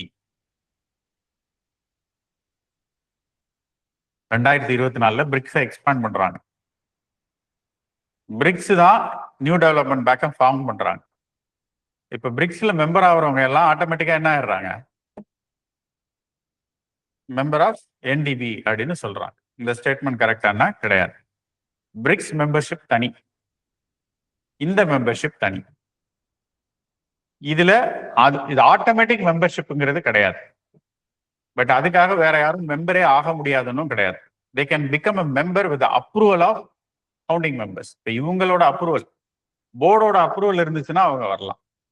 ஓகேவா? பிரிக்ஸோட membership automatically will not give any membership to NDB, new development பேங்க்குக்கு கொடுக்காது. 4 தப்பு, 2 தப்பு, 1 and 3 is the answer. News ஏன் வந்துச்சு அப்படின்னா பாகிஸ்தானை ஆட் பண்ண சொல்லியிருக்காங்க.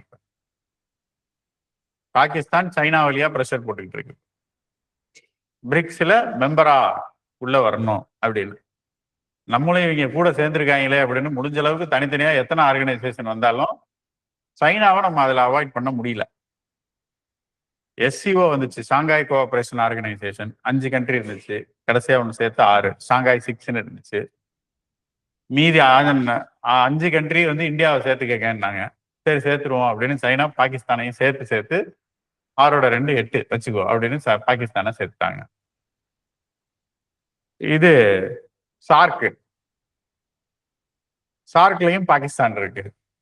இப்ப என்னன்னா சார்க்கு எங்கெங்கெல்லாம் இந்தியாவும் பாகிஸ்தானும் ஒன்னா இருக்கோ, ஒண்ணு அவங்க ஒத்துக்க மாட்டேங்கிறாங்க, இல்ல நம்ம ஒத்துக்க மாட்டேங்கிறோம். செக்யூரிட்டி இது அப்படின்னு சொல்லிட்டு நம்ம பண்ண நினைக்கிறத முழுசா செய்ய முடியல, அது மாதிரி போயிடுது.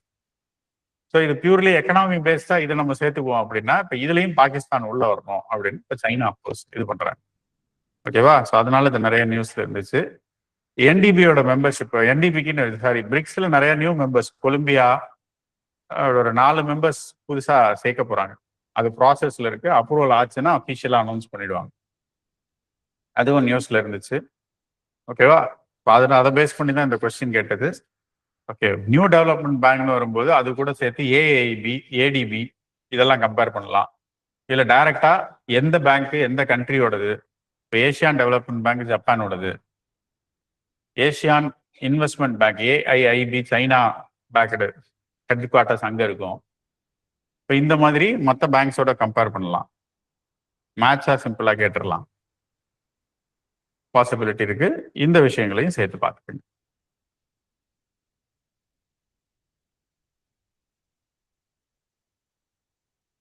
ஓகேவா? இப்ப அடுத்த கொஸ்டின் இப்ப சொன்னதுதான். ருப்பி டாலர் பிரைஸ் இன்னைக்கு ரேட்டு 94 ரூபாய்க்கு வந்துடுச்சு. ஓகேவா? இதையும் நம்ம ரொம்ப ஃப்ரீக்வெண்டா பார்த்துக்கிட்டே இருக்கோம். Volatility of Indian rupee, exchange rate volatility, அதை பேஸ் பண்ணி ஒரு கொஸ்டின் பாருங்க. In the context of Indian economy, which of the following measures are typically taken by Reserve Bank of India to contain excessive volatility and depreciation of Indian rupee against US dollar? Indian rupee depreciation ஆகிறத தடுக்கிறதுக்கு RBI என்னென்னலாம் செய்யும் அப்படின்னு சொல்லியிருக்காங்க. எதெல்லாம் செஞ்சா volatility குறையும் அப்படின்னா ஸ்டேபிளா இருக்கும், இதுக்கு மேல ருப்பி வேல்யூ கீழே போகாம இருக்கு, தடுக்கிறதுக்கு என்ன பண்ணும்? ஓகே, ஃபர்ஸ்ட் ஆப்ஷன் பாருங்க. Selling US dollars from forex reserve in the spot and forward market. நான் இதை உங்களுக்கு கிளாஸ்லயே சொல்லியிருக்கேன். டிமாண்டை பொறுத்து தானே உங்களுக்கு rupee or dollar appreciation depreciation. இப்ப நமக்கு டிமாண்ட், நான் இப்போ யூஎஸ் டூர் போகணும்னு நினைக்கிறேன், நான் போய் யூஎஸ்ல செலவு பண்ணணும்னா எனக்கு தேவை US டாலர். அப்ப நான் எனக்கு டாலர் கொடுங்கன்னு கேட்டா டாலருக்கான டிமாண்ட் இருக்கு. என்ன மாதிரி நிறைய பேர் அங்க போகணும்னு நினைச்சாங்க அப்படின்னா நிறைய டாலருக்கு டிமாண்ட் இருக்கு. இதையே ட்ரேட்ல போடுங்க. அங்கேருந்து இம்போர்ட் பண்ற ப்ராடக்ட் எனக்கு நிறைய வேணும், மேட் இன் USA அப்படின்னு நான் நிறைய வாங்குறேன்னா அவனுக்கு நான் எதுல பே பண்ணணும்? டாலர் டிமாண்ட் இருக்கு. அப்ப மார்க்கெட்ல டாலருக்கு டிமாண்ட் இருந்துச்சுன்னா அது அப்ரிஷியேட் ஆகும். இவ்வளவுதான் லாஜிக். இப்ப இது வைஸ் வெர்சா. அப்படியே இந்தியன் ருப்பி அங்கேருந்து நிறைய பேர் இங்கே டூர் வர்றாங்க, இல்ல இந்தியன் ப்ராடக்ட் நிறைய எக்ஸ்போர்ட் ஆகுது, அப்ப ஆட்டோமேட்டிக்கா ருப்பி அப்ரிஷியேட் ஆகும்.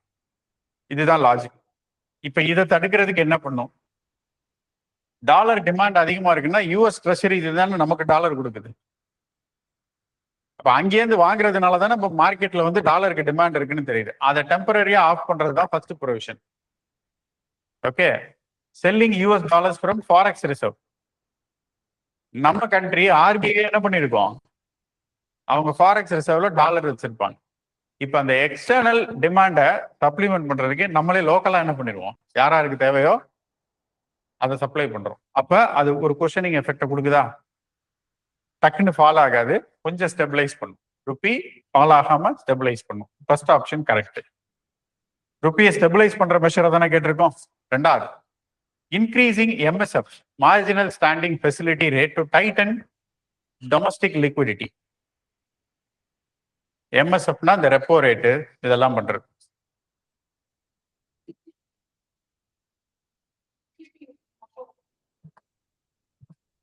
அதை பண்ணாலும் இது கூட லிங்க் நீங்க சொல்றது கரெக்ட் தான். பட் அது டாலர் ஸ்டெபிளைஸ் பிரைஸ் ஸ்டெபிலைசேஷனுக்கு ஹெல்ப் பண்ணுமாங்கிறது தான் இங்கே பாயிண்ட். எம்எஸ்எஃப் அதுக்கு தான் யூஸ் பண்றோம். அப்ப அதை பண்ணாலும் நடக்குமான்னா ஆமா நடக்கும். எப்படி நடக்கும் அப்படின்னா, it makes Indian rupee interest rate அதிகப்படுத்திடுவாங்க இல்லையா, இன்ட்ரெஸ்ட் ரேட்டை அதிகப்படுத்திடுவாங்க. எம்எஸ்எஃப்ல ரெப்போ ரேட் அதிகப்படுத்துறாங்கன்னா இப்போ இன்ட்ரெஸ்ட் ரேட்டை அதிகப்படுத்துறாங்கன்னு அர்த்தம். விச் மீன்ஸ் லோன் வாங்குறது கஷ்டமா போயிடும். ஹையர் இன்ட்ரெஸ்ட் ரேட்டு, ஓகேவா? அதை தானே பண்ணுவாங்க எம்எஸ்எஃப்ல. இன்ட்ரெஸ்ட் ரேட் அதிகமா இருக்கு அப்படின்னா இப்போ ஆட்டோமேட்டிக்கா ஃபாரின் கண்ட்ரீஸ்க்கு இது அட்ராக்டிவ் மார்க்கெட்டா இருக்கும். அப்ப இதுல இன்வெஸ்ட் பண்ணுவாங்க. அவங்க ஊர்ல இருக்கிறத விட இங்க இன்வெஸ்ட் பண்ணா நல்ல இன்ட்ரெஸ்ட் கிடைக்கும் அப்படின்னா அங்க பார்க் பண்ணாம மணியை இங்க பார்க் பண்ணுவாங்க. ஆமா, அப்ப இது டொமஸ்டிக் மணி. இப்ப நம்ம ஊர்ல வந்து இன்ட்ரெஸ்ட் ரேட் அதிகமாகுது, விச் மேக்ஸ் மணி டைட் மணி பாலிசின்னு வச்சுக்கோங்க. ஓகேங்களா? அப்ப ஜென்ரலாவே இன்ட்ரெஸ்ட் ரேட் ஏறிடும்.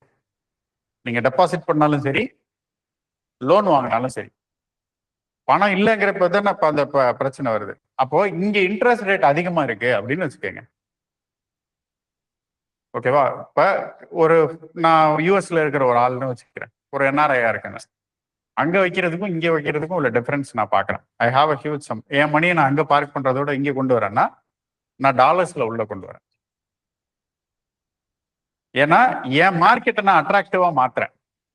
இந்த மானிட்டரி பாலிசி மூலயமா நான் என்ன பண்றேன், I am making Indian market attractive. So that market டிமாண்டை நான் கிரியேட் பண்றேன். அதுதானே ஃபர்ஸ்ட் பாயிண்டே சொன்னோம். நம்ம மார்க்கெட் அட்ராக்டிவா இருந்துச்சுன்னா அவங்க இங்க இன்வெஸ்ட் பண்ணணும்னா, யூஎஸ்ல இருந்து ஒருத்தங்க இங்க இன்வெஸ்ட் பண்ணணும்னா டாலர்ல பண்ண முடியாது. என்ன பண்ணணும், ருப்பி கொடுங்க. உங்க மார்க்கெட்ல நல்ல இன்ட்ரெஸ்ட் கிடைக்குது, நான் ருப்பியில கன்வெர்ட் பண்ணி இன்வெஸ்ட் பண்றேன்னா ருப்பி தேவைப்படுது. அப்ப ருப்பியோட டிமாண்டை பூஸ்ட் பண்ணும். டிமாண்ட் பூஸ்ட் ஆச்சுன்னா ஆட்டோமேட்டிக்கா ருப்பி ஸ்டெபிளைஸ் ஆகும். லாஜிக் புரியுதா?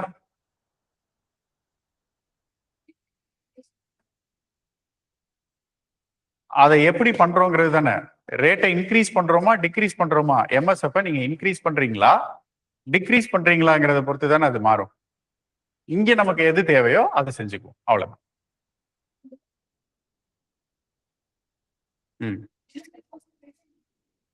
ஆட்டோமேட்டிக்கலா இல்ல, நமக்கு எது தேவையோ அதை தானே நம்ம பண்ணுவோம். இப்ப இந்த கண்டிஷன் இருக்கு.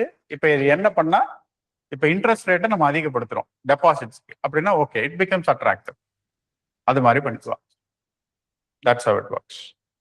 லாஜிக் புரியுது இல்ல? அண்டர்ஸ்டாண்ட் பண்ணிக்க முடிஞ்சதா அதை? ஓகேவா? அப்ப ரெண்டாவது ஸ்டேட்மெண்ட்டும் கரெக்ட், இதுவும் அந்த பாலிசிக்குள்ள வருது. மூணாவது, relaxing the limits of external commercial borrowings to encourage capital inflow.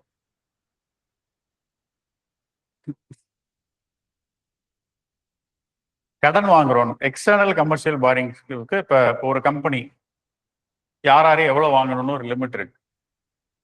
இப்போ இந்த கம்பெனி இருக்கா, உங்களோட மேக்ஸிமம் சீலிங் லிமிட் 1000 கோடி தான், இல்ல 100 கோடி, அது மாதிரி ஏதோ ஒன்று வச்சிருக்காங்கன்னு வச்சுக்கோம். இப்போ இந்த 100 கோடியை ரிலாக்ஸ் பண்ணி 200 கோடியா மாத்துறேன். அப்ப நான் இங்க வாங்குறதோட வெளியில கடன் வாங்கிக்கிறேன் அப்படின்னு வாங்குவாங்க. சப்போஸ் நான் சொல்றேன் இங்க ஹை இன்ட்ரெஸ்ட் ரேட்டு, மேல சொன்ன அதே பாயிண்ட் தான். யூஎஸ்ல கம்மியான இன்ட்ரெஸ்ட் ரேட்னு வச்சுக்கோம். அப்ப நான் என்ன பண்றேன், நான் அங்கேருந்து கடன் வாங்குறேன்னா கம்மியான இது கொடுத்தா போதும். இன்னொன்னு, அவங்களுக்கு கடன் கொடுத்தா இன்ட்ரெஸ்ட் கிடைக்குது இல்ல, வட்டி கிடைக்குது. அப்ப அவங்க என்ன பண்ணுவாங்க, கடன் கொடுப்பாங்க நிறைய. எக்ஸ்டர்னல் கமர்ஷியல் பாரோயிங்ஸ்னா இந்தியாவுக்குள்ள இல்லாம வெளியில இருந்து காசு உள்ள வருது. அகைன் அவங்க ப்ராஃபிட்டுக்காக தான். எப்படி இங்க இன்வெஸ்ட் பண்றாங்களோ கமர்ஷியல் பாரோயிங்ஸ்ங்கிறதும் அதே மாதிரி தான். ஃபாரின் மணி நிறைய உள்ள இன்வெஸ்ட்மெண்ட்டுக்கு வருது. அங்க இன்வெஸ்ட்மெண்ட் மேல இங்க கடனா வருது. கடனுக்கு ரிட்டர்ன் இன்ட்ரெஸ்ட் கிடைக்கும் இல்லையா? இன்ட்ரெஸ்ட்டுக்காக நிறைய பேர் அங்கேருந்து உள்ள இன்வெஸ்ட் பண்ணுவாங்க. அதுவும் என்ன பண்ணும்? ஸ்டெபிலைஸ் பண்ணும். ஆமா ஆமா, ருப்பியோட டிமாண்டை அது அதிகப்படுத்தி விடும். ஏன்னாப்பா இந்தியன் கம்பெனி தான் வெளிநாட்டுல கடன் வாங்குது. அவங்க இங்க டாலர்ல செலவு பண்ண முடியாது. இந்தியாவில் உள்ள ஒரு கம்பெனிக்கு அவங்க கடன் கொடுக்கணும்னா எதுல கொடுத்தாகணும்? அப்ப அகைன் அவங்க எக்ஸ்சேஞ்ச் தானே பண்றாங்க. டாலரை கொடுத்துட்டு ருப்பி மாத்துறாங்கன்னா that will again boost the demand for rupee. அப்ப மறுபடியும் அது ருப்பியை ஸ்டெபிலைஸ் பண்ணும். அதுதான். ஓகேங்களா? அடுத்தது purchasing government securities through open market operations.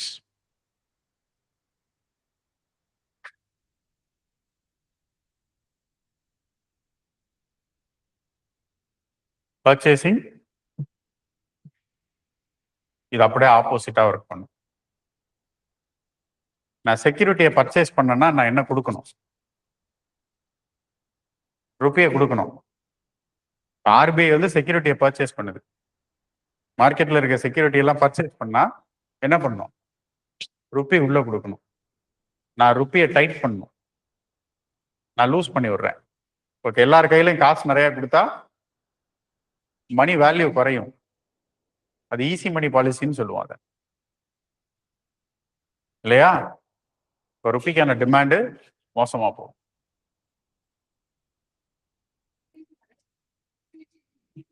ஆமா, லிக்விடிட்டி இன்க்ரீஸ் ஆச்சுன்னா இப்ப தேர்ட் ஸ்டேட்மெண்டோட அதை கம்பேர் பண்ணுங்க. ஏன் கடன் வாங்கணும் அவங்க? உள்ளுக்குள்ள மணி கரன்சியின் சர்க்குலேஷன் அதிகமாகுது இல்ல? இங்க காசு இல்ல, இன்ட்ரெஸ்ட் அதிகமா இருக்கு அப்படின்னா தானே நான் வெளியில போறேன். அதோட கம்மியா இருக்குன்னு. இப்ப நான் இதெல்லாம் ரிலீஸ் பண்றேன் அப்படின்னு கரன்சியின் சர்க்குலேஷன் அதிகப்படுத்துறதுக்கு தானே இந்த வேலையை பாக்குறேன். அப்ப மார்க்கெட்டுக்குள்ள ருப்பி நிறைய இருக்கு அப்படின்னா அது இன்ஃபிளேஷனே அதிகப்படுத்தும். ஒண்ணு, இன்ஃபிளேஷன் அதிகமானாலே என்ன ஆகும்? உங்களுக்கு டாலரோட நீங்க பேரிட்டி பண்ணும்போது என்ன ஆகும்? வேல்யூ குறையும். இன்ஃபிளேஷன் அதிகமாச்சுன்னா பிரைஸை ஈக்குவேட் பண்ணி பாருங்க, என்ன பிரச்சனை வரும்? எக்ஸ்போர்ட் தான் அதிகமாகும், அப்ரிஷியேட் ஆகாது. ருப்பி டிப்ரிஷியேட் ஆகும். அதனால எக்ஸ்போர்ட் அதிகமாகும். ஓகேங்களா?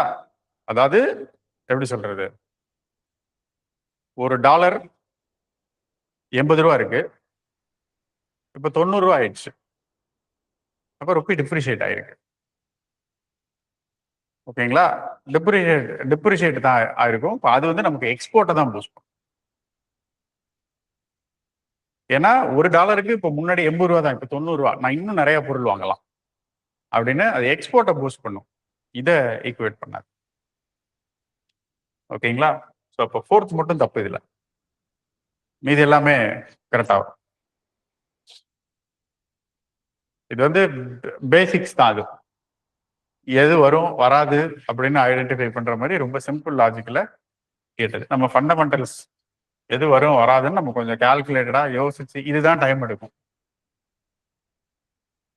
லாஜிக்கலா நம்ம நிறைய விஷயத்த இன்டர் கனெக்ட் பண்ணி திங்க் பண்ற மாதிரி இருக்கும். இதுல அந்த பாட்டு தான் கொஞ்சம் எப்படி சொல்றது, ட்ரிக்கியான பாட்டு. கரெக்டா பண்ணணும். ஓகே, நம்ம லாஜிக்ஸ் ஃபண்டமெண்டல்ஸ் ஸ்ட்ராங்கா இருக்கும் இதுக்கு. That is important.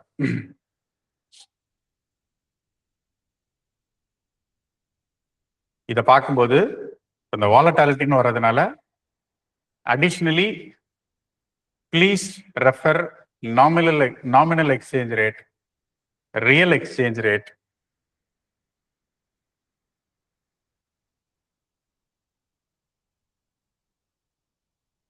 Nostro accounts, vostro accounts, nostro NOSTRO, VOSTRO, nostro vostro அப்படின்னு சொல்லிட்டு 2 அக்கௌண்ட் இருக்கு. இதெல்லாம் commercial account. Indian company foreign பிரான்ச்ல ஃபாரின் கரன்சில வச்சிருக்கிறது, இந்த மாதிரி அந்த இது இருக்கு. இதெல்லாம் என்னென்ன, எது என்ன, இதெல்லாம் குட்டி விஷயம் தான், ஆனால் ஈஸியாக கன்ஃபியூஸ் பண்ணி விட்டுரும். Nostro account, வாஸ்ட்ரோ account. நல்ல வேலை இது ஞாபகம் இருந்துச்சு. WTO சொல்லும் போது இதை சொன்னா ஞாபகம் இல்லை. Countervailing duty, anti dumping tax, anti dumping and countervailing duty இருக்கு பார்த்தீங்களா? அதுவும் அதில் சேர்த்து பார்த்துக்கங்க.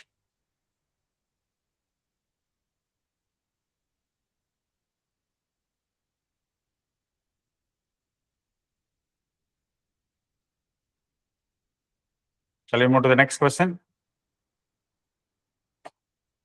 With reference to Pradhan Mantri Garib Kalyan Anna Yojana, as of 2026, which of the following statements are correct?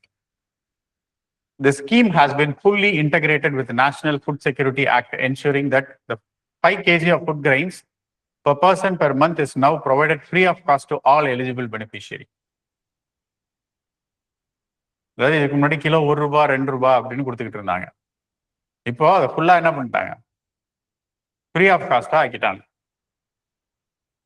அப்படின்னு சொல்லியிருக்காங்க. முதல் ஸ்டேட்மெண்ட் டு ஆல் எலிஜிபிள் பெனிஃபிஷியரிஸ்க்கு அது கம்ப்ளீட்டா ஃப்ரீ.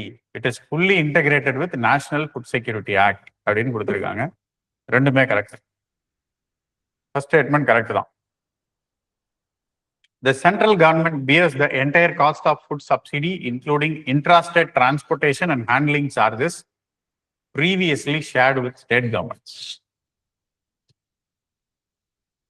Intrastate transport காஸ்டையும் யார் பார்த்துக்கிறேன்னு சொல்லியிருக்காரு, சென்ட்ரல் கவர்மெண்டே பார்த்துக்கோன்னு சொல்லியிருக்கு. 2 ஸ்டேட்ஸ் கரெக்டா? பொதுவாக செய்ய மாட்டாங்க. இப்போ அமெண்ட்மெண்ட் சேஞ்ச் கொண்டு வந்திருக்காங்க. இதுவும் உண்டு. செகண்ட் ஸ்டேட்மெண்ட்டும் கரெக்ட். இதெல்லாம் ரீசெண்டா வந்த அமெண்ட்மெண்ட், அதனாலதான் அதை எடுத்திருக்கோம். The legal entitlement to food grains under the National Food Security Act has been permanently suspended and replaced by the executive orders of Pradhan Mantri Garib Kalyan Anna Yojana. தப்பு. Legal entitlement under NFSA has been permanently suspended. வாய்ப்பே கிடையாது. Executive order வச்செல்லாம் அதெல்லாம் ஒன்றும் பண்ணல. That is functional, fully functional. முன்னாடி காசு கொடுத்துக்கிட்டு இருந்தது, இப்போ ஃபுல்லாக ஃப்ரீயாக கொடுக்குறாங்க. தேர்ட் ஸ்டேட்மெண்ட் தான் தப்பு. மொதல் ரெண்டும்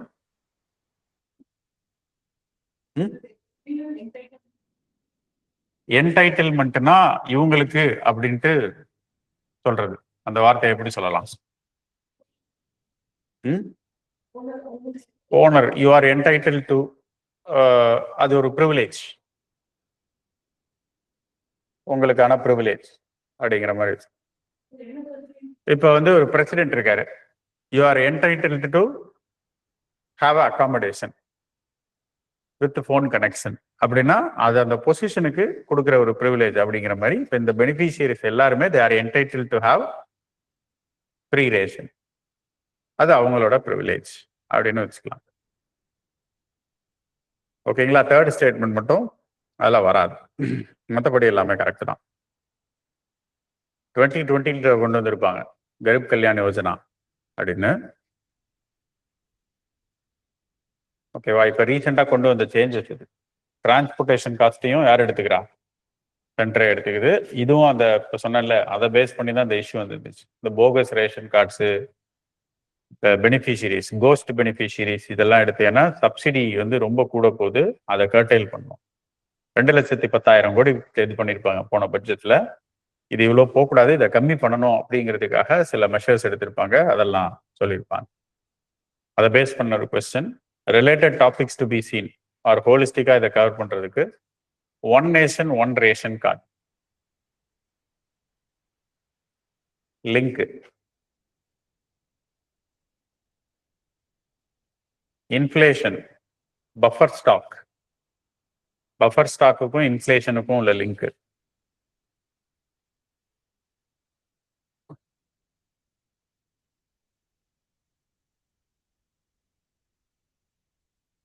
ஃபுட் ஃபார்ட்டிஃபிகேஷன், ரேஷன் வழியா ஃபோர்ட்டிஃபைடு ரைஸ் கொடுக்குறோமா, இந்த மாதிரி அந்த ஃபுட் ஃபார்ட்டிஃபிகேஷனே நம்ம 26 வரைக்கும், 28 வரைக்குமோ 26 வரைக்குமோ அதை கம்பல்சரி ஆக்கியிருக்கோம். அந்த ஸ்கீமையும் எக்ஸ்டெண்ட் பண்ணியிருக்கோம், அதுவும் இதுக்குள்ள வரும்.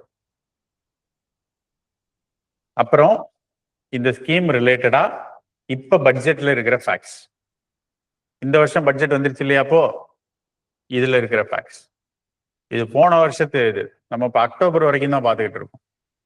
ஸோ இப்போ அதில் ஏதாவது ஃபேக்ட்ஸ் இருக்கா, இந்த ஸ்கீம் ரிலேட்டடா என்ன பட்ஜெட்டு, ஏதாவது டேட்டாஸ் கொடுத்துருந்தாங்கன்னா அதை ஆட் பண்ணி பார்த்துக்கங்க. Next GST. பெரிய ரேஷனலைசேஷன் வந்துச்சு. டாக்ஸ் ஸ்லாப் எல்லாம் மாத்தினாங்க, நிறைய பொருளை மாத்தினாங்க. 4 ஸ்லாபா இருந்ததை 2 ஸ்லாபா மாத்திட்டாங்க இல்லையா? இப்ப என்னென்ன இருக்கு? 5, 18 2 மட்டும்தான் இருக்கு. ஓகேவா? ஸோ நிறைய ரேஷனலைஸ் பண்ணாங்க, நிறைய சேஞ்சஸ். இதுவும் கிட்டத்தட்ட ஒரு 6-7 தடவை ஜிஎஸ்டி கவுன்சில், ஜிஎஸ்டி ரிஃபார்ம் அது இதுன்னு ஃபுல்லா நியூஸ்ல இருந்தது. அதை பேஸ் பண்ணது. With reference to the Goods and Services Tax Council and the recent functional dynamics, which of the following statements are correct? The GST is a constitutional body where the central government holds 1/3 of the total weight voting power and the state governments collectively hold 2/3. ஸ்டேட்டுக்கு 2/3, சென்டருக்கு 1/3 கொடுத்துருக்காங்க. அப்படிதான் function பண்ணும். Correct. 2/3 யாருக்கு வருது? State தான். ஓகேங்களா? ஆமா, ஜிஎஸ்டி அமெண்ட்மெண்ட் பண்ணி தானே கொண்டு வந்தோம். கான்ஸ்டிடியூஷனல் அமெண்ட்மெண்ட் 101 தானே நம்ம இது பண்ணோம், ஜிஎஸ்டி கொண்டு வர்றது. ஓகேவா? அடுத்தது இப்ப இது வந்து இப்ப ப்ரிலிம்ஸ்க்கு தான் இதை பாக்குறோம். இருந்தாலும் ஒரு டைனமிக்ஸ் இங்க விட்டுட்டேன்னா அதுக்கப்புறம் இது எப்ப ஞாபகம் இருக்குன்னு தெரியாது. இப்போ இதுல யாருக்கு பவர் ஜாஸ்தி?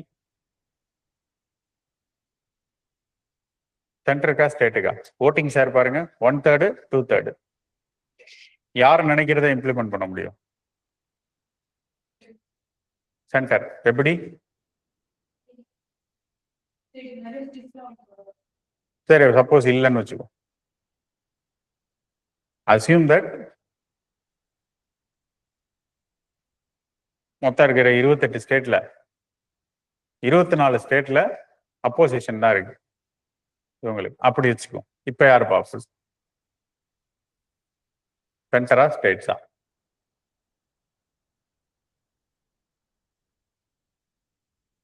ஒன் தேர்டு 2/3 இதை வச்சு சொல்றேன். சரி, உங்க கணக்கு ஒரு ஸ்டேட்டு கூட இல்லைன்னு வச்சுக்கோ. தெரியல, ஒரே ஒரு ஸ்டேட் தான் இருக்குன்னு வச்சுக்கோ. 28 ஸ்டேட்ல 27 ஸ்டேட்ல ரூலிங் சென்ட்ரல் கவர்மெண்ட்டுக்கு அகைன்ஸ்டான பார்ட்டி தான் இருக்கு. ஒரே ஒரு பார்ட்டி, ஒரு ஸ்டேட் மட்டும் சென்டரும் ஸ்டேட்டும் ஒரே கட்சி ரூல் பண்ணுதுன்னு வச்சுக்கோ. இப்ப யார் பவர்ஃபுல்? இந்த கொஸ்டினுக்கு இப்போ வரைக்கும் ஆன்சர் கிடையாது. ஏன்னா டேட்டா இன்சஃபிஷியன்ட். ஏன்னு அடுத்தது வச்சு சொல்றேன். The decisions in GST Council are taken by a simple majority of the members present and voting during the meetings. கிடையாது. மெஜாரிட்டி என்ன தேவைன்னா 3/4 தேவை, 2/3 மெஜாரிட்டி தேவை. 2/3 மெஜாரிட்டி, அதாவது 75% மெஜாரிட்டி வேணும். சரிங்களா? இப்ப பாருங்க, முதல் ஸ்டேட்மெண்ட் ஆட்டோமேட்டிக்கா நீங்க சொன்ன மாதிரி சென்டர் தான் பவர்ஃபுல். பட் அதுக்கு என்ன மெஜாரிட்டி வேணுங்கிறது இருக்குல்ல. இன்கேஸ் சிம்பிள் மெஜாரிட்டி வேணும் அப்படின்னு வச்சுக்கிட்டீங்கன்னா ஸ்டேட் தான் பவர்ஃபுல். ஜஸ்ட் 50+1 போதுமில்ல. மொத்தம் 100 ஓட்டு இருக்குன்னு வச்சுக்குவோம். அசியூமிங் தட் ஒரு இமேஜினரி கண்டிஷன், மொத்தம் 100 ஓட்டு, 75 ஸ்டேட் இந்தியாவில் இருக்கு அப்படின்னு வச்சுக்குவோம். 25 ஓட்டு சென்டர் கிட்ட இருக்கு. சிம்பிள் மெஜாரிட்டினா 51 ஓட்டு இருந்தா போதும். சென்டர் கையில எத்தனை ஓட்டு இருக்கு? 25 இருக்கு. இப்ப அது கூட இன்னொரு 25 ஸ்டேட் சப்போர்ட் பண்ணும். இல்ல 26 ஸ்டேட் சப்போர்ட் பண்ணாதான் அவங்களால ஜெயிக்க முடியும். 51. அப்ப ஆல் பவர்ஃபுல்லா யார் இருக்கா? ஸ்டேட் வந்துடுது. ஓகேவா? இப்ப இதுவே 75 ஓட்ஸ் இருக்கணும்னு வச்சுக்கோங்க. 2/3 மெஜாரிட்டினா இப்ப 75 வந்துருது இல்ல, அட்லீஸ்ட் 67 வந்துருது. ஓகேவா? இப்ப 1/3 இவங்க வச்சிருக்காங்க, which means 33 votes already centre வச்சிருக்கு. ஒரே ஒரு ஸ்டேட் இங்க சப்போர்ட் பண்ணாலே மிச்சம் எத்தனை ஸ்டேட் இருந்தாலும் அது கவுண்ட்லயே வராது, வெளியில போயிருது. புரியுதுங்களா? பார்க்க ஸ்டேட்டுக்கு நிறைய கொடுத்துருக்கிற மாதிரி தெரியும். ஆனா மெஜாரிட்டி எவ்வளவு தேவைப்படுதுங்க? 2/3 தேவைப்படும் போது ஆட்டோமேட்டிக்கா அது என்ன ஆயிடுது? கேன்சல் அவுட் ஆயிடும். ஹூ இஸ் பவர்ஃபுல் அப்படின்னா இதை ஞாபகத்தில் வச்சு அதுக்காக சொல்றேன். ஜஸ்ட் பை த மேத், நம்பரை வச்சு லாஜிக்கலா இல்லை. ரெண்டாவது ஸ்டேட்மெண்ட் இல்லாம உங்களால அதுக்கு ஆன்சரே சொல்ல முடியாது. அதனாலதான் முத வாட்டி அந்த கொஸ்டின் டேட்டா இன்சபிஷியன்ட்னு சொன்னேன். என்ன மெஜாரிட்டின்னு தெரியாம யார் பவர்ஃபுல்னு நீங்க சொல்ல முடியாது. சிம்பிள் மெஜாரிட்டியா ஸ்பெஷல் மெஜாரிட்டியாங்கிறது இருக்கு இல்லையா, அது முக்கியம். சரிங்களா? அப்ப செகண்ட் ஸ்டேட்மெண்ட் தப்பு. Third, the GST compensation says originally intended for a 5-year transition period has been extended until March 2026 primarily to repay the loan taken during the pandemic years. Correct தான். Compensation chess நீங்க வாங்குற எல்லாத்துலயும் ஜிஎஸ்டில ஒரு chess போடுவாங்க. அந்த செஸ்ஸை வாங்கி என்ன பண்ணாங்க, ஸ்டேட்டுக்கு காம்பன்சேஷனா கொடுத்தாங்க. ஜிஎஸ்டி இம்ப்ளிமெண்ட் பண்ணணும்னா ஸ்டேட் டாக்ஸுக்கு லாஸ் வந்துச்சுல்ல, ஸ்டேட் கவர்மெண்ட் நிறைய டாக்ஸ் கலெக்ட் பண்ண முடியாது. அந்த லாஸை காம்பன்சேட் பண்றதுக்கு இனிஷியலா 5 இயர்ஸ்க்கு வச்சாங்க. இப்ப ஆக்சுவலா அந்த 5 இயர்ஸ் முடிஞ்சு போச்சு. இப்ப டாக்ஸ் எடுத்திருக்கணும், இன்னமும் இருக்கு. ஏன் இருக்கு? கோவிட் சமயத்துல சென்டர் நிறைய லோன் வாங்கிட்டோம், இப்ப அதை கட்டுறதுக்கு இந்த செஸ் வாங்கிக்கிறோம் அப்படின்னு சொல்லிட்டாங்க. இப்ப ஸ்டேட்டுக்கு ஷேர் கிடையாது, ஆனா கோவிட் டைம்ல எடுத்த லோனுக்காக அதை எக்ஸ்டெண்ட் பண்ணி வச்சிருக்காங்க. ஓகேவா? அதுவும் கரெக்ட் தான். Alcohol for human consumption and petroleum products are currently nil rated under the GST law, but can be brought under the tax net by a simple executive order from the Finance Ministry.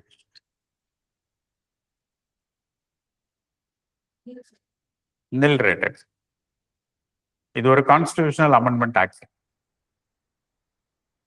அதனால அந்த executive ஆர்டர்லாம் பண்ண முடியாது. எதை executive ஆர்டர்ல பண்ண முடியும்னா petroleum ப்ராடக்ட்டை பண்ண முடியும். Petroleum products are nil rated. Alcohol for human consumption is exempted from GST. அது ஜிஎஸ்டிலே கிடையாது. பெட்ரோலியம் மட்டும்தான் nil rated.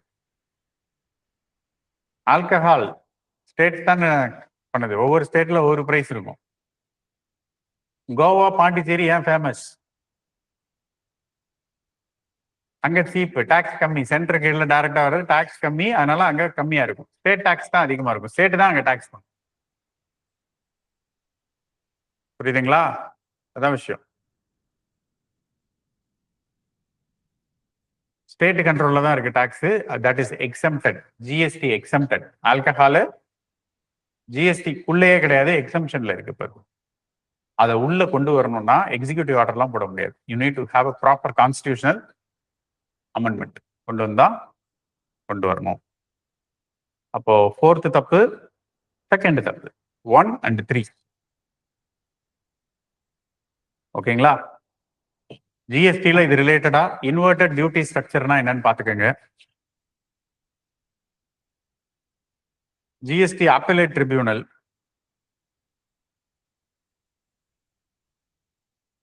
ஓகேங்களா, எப்படி ஃபங்க்ஷன் பண்ணது என்ன ஏதுங்கிறத பாத்துக்கோங்க.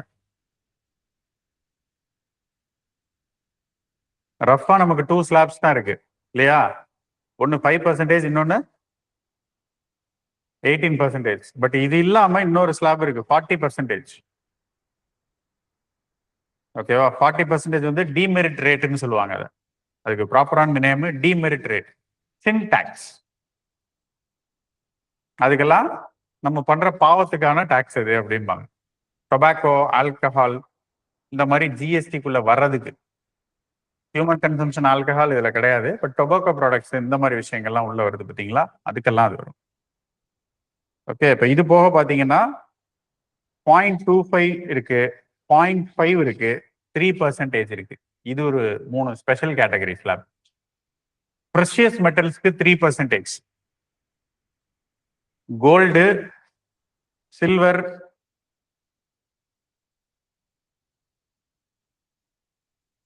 பேர்ல்.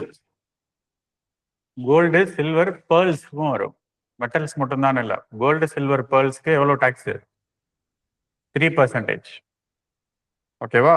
இது இல்லாம 0.25% வந்து ரஃப் டைமண்ட். ரஃப் டைமண்டுக்கு 0.25. அன்பாலிஷ்ட் டைமண்டுக்கு, சாரி பாலிஷ்டு டைமண்டுக்கு 0.5. ரஃப் டைமண்டுக்கு 0.25, பாலிஷ்டுக்கு 0.5. இதெல்லாம் அதுல உள்ள ஸ்லாப். சரிங்களா? We'll move to the next one. with reference to the framework for recognition of entities in the artificial intelligence, pre-AI. ஓகேவா? ப்ரீங்கிறது என்னது? framework for recognition of entities introduced by RBI. Consider the following statements.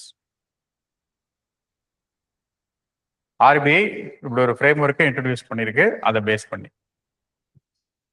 ஓகேவா? Current affairs தான் இது. என்ன? It provides voluntary registration mechanism for fintech firms to validate their black box AI models against centralized RBI benchmark. இது ஒன்றும் இல்லைங்க, ஃபினான்ஸில் இப்போ டெக்னாலஜியை கொண்டு வரோமா, எல்லா இடத்துலையுமே டிஜிட்டலைஸ் பண்ணுறோம், ஆர்டிஃபிஷியல் இன்டெலிஜென்ஸ் யூஸ் பண்ணுறோம், இஷ்டத்துக்கு பண்ணக்கூடாது. இப்போ எவ்வளோ நிறைய ஃபினான்ஷியல் ஃப்ராட்ஸ் எல்லாம் நடக்குது, டிஜிட்டல் அரெஸ்ட்டு இது அதுன்னு என்னென்னமோ பார்த்துக்கிட்டு இருக்கோம். இப்போ அதெல்லாம் ரெகுலேட் பண்ணுறதுக்கு ஆர்பிஐ வந்து ஒரு ரெகுலேட்டரி சாண்ட் பாக்ஸ், அது வந்து ஒரு எப்படி சொல்றது, ஒரு ப்ராக்டிஸ் கிரவுண்ட் மாதிரின்னு வச்சுக்கோங்க. சாண்ட் பாக்ஸுங்கிறது ஒரு ப்ராக்டிஸ் கிரவுண்ட் மாதிரி. இப்போ அவங்களோட ஃபின்டெக்ஸ் ஒவ்வொரு பேங்க்கும் இல்லை வேற ஏதாவது ஸ்டார்ட் அப்ஸ் இருக்கு அப்படின்னா அவங்க இந்த ஃபினான்சியல் டெக்னாலஜியில் புதுசாக என்ன கொண்டு வந்திருக்காங்க, கன்சியூமர் பெனிஃபிட் பண்ணுற மாதிரி, ஃப்ராடு இந்த மாதிரி விஷயத்தை தடுக்கிறதுக்கு என்னென்ன கொண்டு வந்திருக்காங்க, இப்போ ஏஐ யூஸ் பண்ணி இந்த மாதிரி புதுசாக என்னென்ன மெக்கானிசம்ஸ் கொண்டு வந்திருக்காங்கிறத அதை டெஸ்ட் பண்ணுவாங்க. அதுக்கான ஒரு டெஸ்டிங் என்விரான்மெண்ட்டை தான் நம்ம சாண்ட் பாக்ஸ்னு சொல்லுவோம். ஃபின்டெக்ல நிறைய ஃபார்ம்ஸ் இருக்கு ஃபினான்ஷியல் டெக்னாலஜியில். ஓகேங்களா? அதுதான் it provides voluntary registration mechanism அப்படின்னு கொடுத்துருக்காங்க. வாலண்டரி தான், ஆமாம். அதுக்காக ஒரு ரெஜிஸ்ட்ரேஷன் மெக்கானிசம் ஆர்பிஐ கொண்டு வந்துருக்காரு. த ஃப்ரேம் ஒர்க் மேண்டேட்ஸ் எக்ஸ்பிளைனபிலிட்டி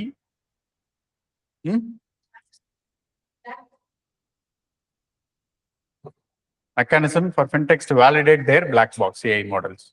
அது அவங்க கொண்டு வந்திருக்கிற மாடலை பிளாக் பாக்ஸ்னு சொல்றோம். ரெகுலேட்டரி சாண்ட் பாக்ஸ்ங்கிறது அந்த என்விரான்மெண்ட், அவங்க ப்ராடக்ட்டை நம்ம பிளாக் பாக்ஸ்னு சொல்றோம். ஓகேவா? The framework mandates explainability as a prerequisite for any AI model used by banks in automated credit decision making. Okay, அடுத்தது, under this framework, the RBI assumes legal liability for systemic financial loss caused by any AI model that has been recognized by it.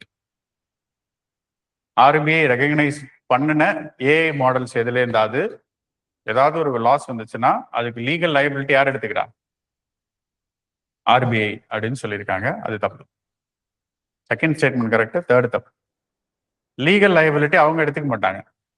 RBI எல்லா பேங்க்குக்குலாம் ஒன்றும் அதை கொடுக்கறது இல்லை. புரியுதுங்களா? இந்த regulatory sand பாக்ஸுங்கிறத RBI ஒரு ground தான் கொடுக்குறாங்க. உங்களுக்கு என்ன வேணுமோ செஞ்சுக்கங்கன்னு ஒரு என்விரான்மெண்ட் கொடுக்குறாங்க. அதை தான் நம்ம ரெகுலேட்டரி சாண்ட் பாக்ஸ்னு சொல்றோம். ஸ்டிமுலேஷன் பண்ணி பார்க்கறது, அதுக்கான ஒரு ஃபீல்டு அவங்க கொடுக்குறாங்க. அப்போ அந்த இதுல ஆக்சுவலா ப்ரோக்ராம் இம்ப்ளிமெண்ட் பண்றது யாரு? Particular fintech firm. அது ஒரு பிரைவேட் ஃபார்மா இருக்கலாம், பேங்க் கூட அவங்க ஒரு டெக்னாலஜி இம்ப்ளிமெண்ட் பண்ணலாம். HDFC, ICICI இவங்க எல்லாம் ஏஐ இன்டெகிரேட் பண்ணி நிறைய பண்றாங்க. அப்படி ஒரு இது மாடல் கொண்டு வராங்க. இது இவ்வளவு டஃப், இவ்வளவு சீக்கிரம் இதை வந்து எந்த ஃப்ராடும் பண்ண முடியாது அப்படி இப்படின்னா எஸ், அதை ஆர்பிஐ ரெகக்னைஸ் பண்ணும். ஆர்பிஐ ரெகக்னைஸ்னா அதுக்கு ஒரு ரெகக்னைசேஷன் இருக்கு, அவ்வளவுதான். பட் அதுல ஏதாவது பிரச்சனை வந்தா லயபிலிட்டியை ஆர்பிஐ எடுத்துக்காது, கன்சர்ன் ஃபின்டெக் ஃபார்ம் தான் எடுத்துக்கணும். ஐசிஐசிஐ பேங்க் கொண்டு வந்திருக்குன்னா லயபிலிட்டி யாருக்கு போகும்? பேங்க்குக்கு. கன்சியூமர் காசு போயிருக்கு அப்படின்னா கன்சியூமருக்கு ரீபே பண்ண வேண்டியது யாரு? அந்த கன்சர்ன் பேங்க், ஆர்பிஐ கிடையாது. It aims to reduce model risk by ensuring that AI algorithms do not exhibit inherent biases related to gender, caste, geography. இதெல்லாம் பண்ணக்கூடாது அப்படிங்கிற மாதிரி கொடுத்துருக்காங்க. இதெல்லாம் ஜெனரல் கண்டிஷன்ஸ் தான், அதுவும் கரெக்ட். 1, 2 and 4. ஓகேவா? இது ரொம்ப டெக்னிக்கலா இருக்கிற மாதிரி தெரியலாம், பட் இது புதுசா ரிலீஸ் பண்ணியிருந்தாங்க. ஓகேவா? இவ்வளவு காம்ப்ளெக்ஸா இது பண்ணணும்னு அவசியம் இல்லை. ஓகேவா? ஒரு கொஸ்டின் கொஞ்சம் இருக்கட்டும், அப்படியே டைரக்டா இருக்கணுங்கிறதுக்காக கேட்டது. இது ரொம்ப சிம்பிளா, என்னை பொறுத்த வரைக்கும் இவ்வளவு காம்ப்ளெக்ஸா இந்த கொஸ்டினை கேட்க மாட்டாங்க. Free AI is initiative by அப்படின்னு 4 ஏஜென்சி கொடுத்துட்டா கூட நம்ம ஆர்பிஐ ஃபர்ஸ்ட் திங்க் பண்ணுவோமா? நியாயமா சொல்லுங்க. ஃப்ரீ ஏஐ, அப்ப யாரோ எல்லாருக்கும் ஃப்ரீயா அந்த இப்ப ஜெமினி, சாட் ஜிபிடி மாதிரி எதையோ ஃப்ரீ, அப்படித்தானே நமக்கு தோணும். இப்ப இந்த டாபிக்கை பார்க்கலன்னா இதை நம்ம ஆர்பிஐ கூட சத்தியமா லிங்கே பண்ண மாட்டோம். அப்படி ரொம்ப சிம்பிளா டைரக்டா கொஸ்டின்ஸ் கேட்டுட்டு போயிடலாம். எக்கனாமியோட அட்வான்டேஜ் அதுதான். Jam Trinity is for 4 option. அப்படிலாம் இது ஆக்சுவலா ப்ரிலிம்ஸ் கொஸ்டின். இது ஆக்சுவல் ப்ரிலிம்ஸ்ல வந்த question. Okay, as simple as that. இவ்வளவு சிம்பிளான ஸ்ட்ரெயிட் ஃபார்வர்ட் கொஸ்டினும் வரும். இது அதுல இருக்கிற ப்ரொவிஷன்ஸ். எல்லா கொஸ்டினையும் சிம்பிளா எடுக்க வேணாம்னு அந்த ஆர்டிகல்ல இருந்த ப்ரொவிஷன்ஸை நான் அப்படியே ஒரு ஸ்டேட்மெண்டா போட்டு இதை எடுத்து விட்டேன். அவ்வளவு.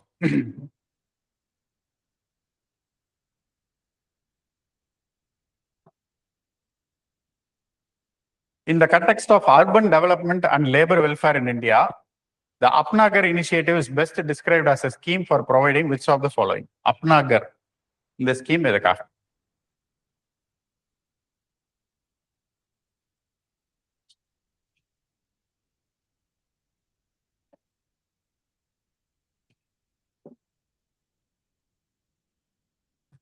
Interest-free home loans for first-time buyers. Low income குரூப்னு கொடுத்துருந்தா கூட பரவாயில்ல. ஹை இன்கம் குரூப் அதுல என்ன ஃபர்ஸ்ட் டைம் பையர்ஸ் ஒளிஞ்சு போ அப்படின்னு விட்டுருவாங்க. ஃபர்ஸ்ட் டைம் மட்டும் எடுத்துடலாம். ஸ்ட்ராட்டஜிக்காக ஒரு தப்பு பண்ணிட்டேன். இப்போ அதுல லோ இன்கம் குரூப்னு கொடுத்துருந்தா கொஞ்சம் கன்ஃபியூஸ் பண்ணியிருந்திருக்கும். அதையும் நோட் பண்ணாம அது வரும்னு யோசிச்சீங்கன்னா ரொம்ப தப்பு பண்றீங்கன்னு அர்த்தம். Subsidized dormitory style rental housing and basic amenities for interstate migrant workers.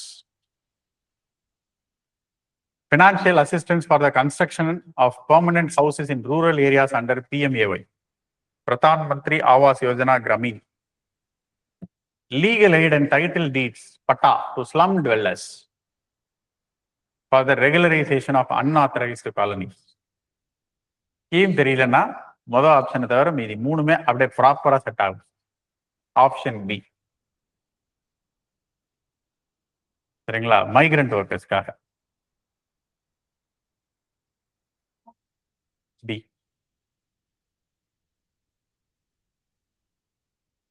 இதையும் நீங்க ஒன் நேஷன் ஒன் ரேஷன் கார்டோட சேர்க்கலாம். மைக்ரண்ட் ஒர்க் வெல்ஃபேருக்காக கொண்டு வந்த ஒரு ஸ்கீம் இது.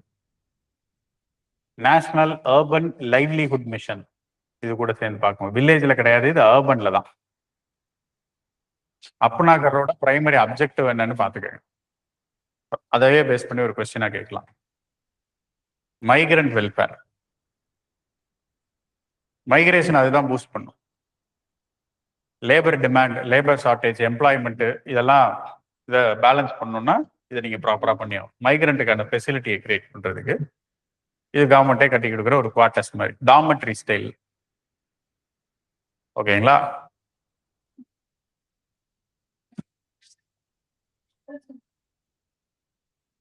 இது அர்பன் ஏரியாவுக்கு தான், ரூரலுக்கு கிடையாது. ஒரு ஆப்ஷன் இதுல கொடுத்துருக்கோம் இல்லையா, rural permanent houses in rural areas, அது கிடையாது. இது அர்பனுக்கு அப்படின்னு சொல்றேன். அர்பன்ல இந்த மாதிரி டார்மெட்ரி ஸ்டைல்ல கட்டி தருவாங்க. ரூரல்ல இது ப்ராக்டிகலி பாசிபிள் கிடையாது. அவ்வளோ வால்யூம்ல மைக்ரண்ட் ஒர்க்கர்ஸ் எல்லாம் ஒரு இதுக்கு போக மாட்டாங்க. ஓகேங்களா? அர்பன் சொன்னது வந்து என்னன்னா நேஷனல் அர்பன் லைவ்லிஹுட் மிஷனும் பாத்துக்கங்க அப்படின்னு சொன்னேன். இது அதுக்கு கீழே வரும். சரிங்களா? அந்த மிஷனோட அப்ஜெக்டிவ் என்ன, எது இதெல்லாம் வருது, இப்போ இதோட அது கூட சேர்ந்து ஒர்க் பண்ற மாதிரி அது இருக்கும். ஒன் நேஷன் ஒன் ரேஷன் கார்டையும் நம்ம பார்த்துக்க சொல்றோம்.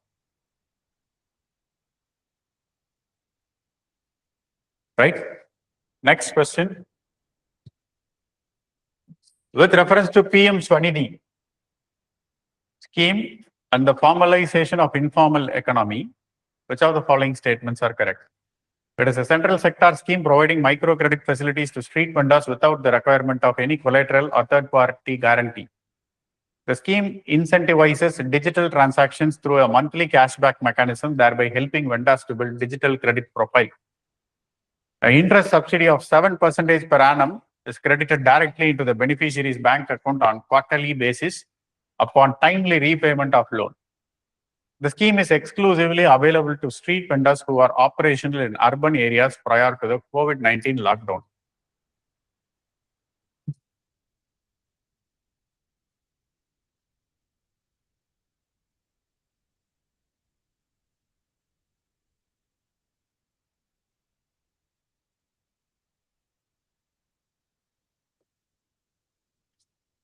Is it correct?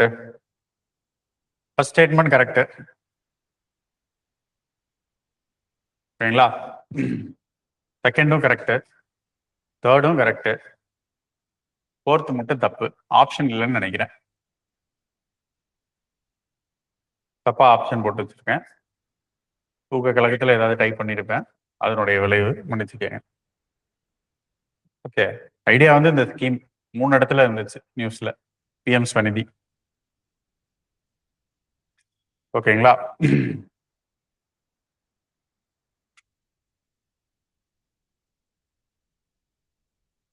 இப்போ இது வந்து ஒரு மைக்ரோ கிரெடிட் கொடுக்குற மாதிரி, இதுக்கு கொலேட்டர்லாம் இல்லாம கொடுக்கறதுக்காக உள்ளதுதான். இதோட அப்ஜெக்டிவ் என்ன, பிஎம் ஸ்வநிதியோட அப்ஜெக்டிவ் என்னங்கிறத பார்த்துக்கங்க. எதுக்காக இந்த ஸ்கீம் என்ன அப்படின்னு.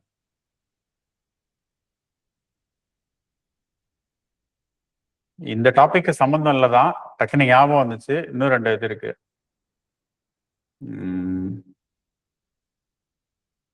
ஹோம் ஸ்டே, இந்த ஏர்பிஎன்பி இதை ரெகுலேட் பண்றதுக்கு ஒரு இது கொண்டு வந்தாங்க. இந்த பீரியட்ல தான் இது நடந்துச்சு. அப்புறம் சென்ட்ரல் கன்சியூமர் ப்ரொடெக்ஷன் அத்தாரிட்டி, அதோட ஃபங்க்ஷன்ஸ் என்ன, எதெல்லாம் எடுப்பாங்க பண்ண மாட்டாங்க. ராபிடோட ஒரு கேஸ் வந்துச்சு. Central consumer protection authority, CCPA.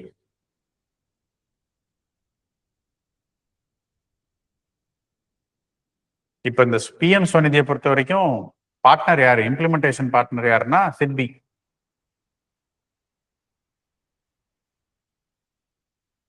SIDBI bank, small industry development bank. Rapido கூட என்ன கேஸ் ஆச்சுன்னா, இந்த இதெல்லாம் பண்ணுவாங்கல்ல ஜொமேட்டோ, இதுலலாம் 5 minutes டெலிவரி, இல்லாட்டி 50 rupees கேஷ்பேக், இந்த மாதிரி இந்த இதெல்லாம் ஃபால்ஸ் ப்ராமிசஸ் அப்படின்னு இப்போ ராபிடோவுக்கு போட்டாங்க. இதுல எல்லாம் எடுத்துட்டாங்க. முதல்ல ஜொமேட்டோவில் போட்டதை முன்னாடியே எடுத்துட்டாங்க. ரேஷ் டிரைவிங் நிறைய பண்றாங்க, அது ஃபேட்டலா போகுது, ஆன் டைம் டெலிவரி கொடுக்கலன்னா இன்சென்டிவ் கட் பண்ணிடுவாங்க, அந்த பிரச்சனை இருக்கு அப்படின்ட்டு அதை எடுத்துட்டாங்க. ராபிடோவில் அதே மாதிரி கேரண்டீடா 3 minutes உங்களுக்கு ஆட்டோ புக் ஆகிட்டு வந்தோம். அது ஆக்சுவலா புக் ஆகுதானா கிடையாது, ஆகுறது கிடையாது. இது வந்து மிஸ்லீடிங் அட்வர்டைஸ்மெண்ட்னு 10 லட்ச ரூபா பெனால்ட்டி போட்டாங்க. ஓகே, அது ஒரு பெரிய கேஸா போச்சு. ஸோ உள்ள வர்றது யாருன்னா, அந்த கேஸ் முக்கியம் கிடையாது. சென்ட்ரல் கன்சியூமர் ப்ரொடெக்ஷன் அத்தாரிட்டி, அதோட ஃபங்க்ஷன்ஸ் என்ன, எதெல்லாம் என்னத்துக்காக ஒர்க் பண்றாங்க, மிஷன் ஃபங்க்ஷன்ஸ் எதுக்கு கீழே இருக்கு, அதுதான் நியூஸ். சரிங்களா? Next, with reference to the Sagarmala program and India's maritime development strategy, which of the following statements are correct? எக்கச்சக்க ஸ்கீம் இருக்கு சாகர்மாலாக்கு, ஏகப்பட்ட இடத்துல நியூஸ்ல வந்துச்சு. மற்றதெல்லாம் 4 தடவை பார்த்தேன், 3 தடவை பார்த்தேன். இது பார்க்குற இடத்துல எல்லா மாதத்துலையும் சாகர்மாலா இருக்கு. ஓகேவா? ஸோ மேரிடைம் டெவலப்மெண்ட், இதை நம்ம இதுக்கு முன்னாடி போன இதுலையும் பார்த்தோம். ப்ளூ எக்கனாமியை பத்தி கொஸ்டின்ஸ் பார்த்துருப்போம். ஜாகிரபிலையும் ப்ளூ எக்கனாமியை பத்தி பேசணும். இது எல்லாம் இன்டகிரேட்டட் தான். இந்த சமுத்திராயன் மிஷன் நிறைய இருக்கு ஓஷன் பேஸ்ட் டெவலப்மெண்ட்ல. ஸோ எல்லா விஷயத்திலையும் எப்படியாவது ஒரு பாட்டில் வந்துடும். அதை பேஸ் பண்ண அகெயின் ஒரு சேம் டாபிக் தான். ஆப்ஷன் பார்ப்போம். The program is based on 4 pillars of port modernization, port connectivity, port-led industrialization and coastal community development. டைரக்டா ஸ்டேட்மெண்ட் தான். ஓகேங்களா? சாகர்மாலா ஸ்கீமோட டிஸ்கிரிப்ஷன் கரெக்ட்.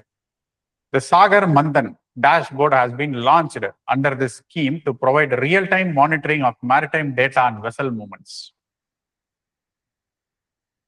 ஆமாவா? கரெக்ட் தான். ஓகே, அடுத்தது, it aims to reduce logistic cost for EXIM and domestic trade with targeted savings of 35,000 to 40,000 crore per annum. Correct தான். எல்லா ஸ்டேட்மெண்ட்டுமே correct. டார்கெட்டடா just ஒரு இன்ஃபர்மேஷனுக்காக வச்சுக்கோமே. ஓகே, இது கூட சேர்த்து இன்னொரு கொஸ்டின் இருக்கு. Sagarmala scheme importance. இன்னொன்று வச்சிருக்கோம், என்பிஎஃப்சியை பத்தி ஒரு கொஸ்டின். இது மட்டும் கொஞ்சம் விசித்திரமா எடுத்தது. என்பிஎஃப்சியை பத்தி கேட்டிருக்கோம். Scale based regulation frame work for NBFC அப்படின்னா என்ன, எது டிஸ்கிரைப் பண்ணுது? Scale based regulation framework for NBFC. It classifies NBFC based on their geographical location, categorizes NBFC into 4 layers, limits the total amount of credit to NBFC. It mandates that all NBFCs with asset size over 100 crore must convert into small finance bank.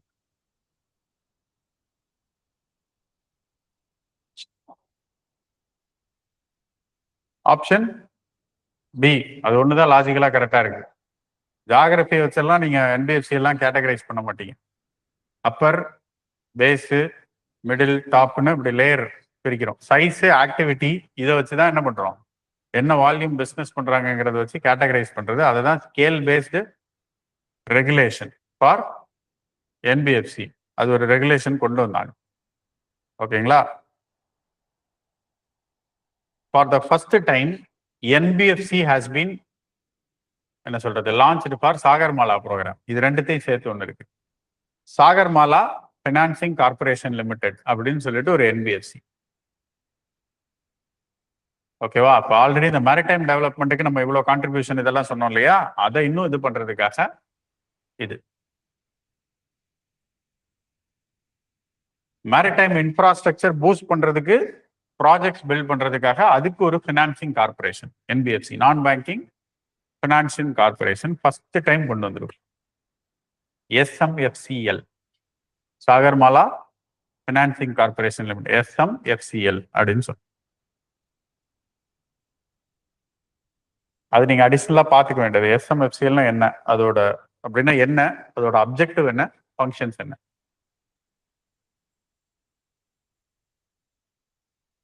அது போக ஜென்ரலா you need to understand what is NBFC.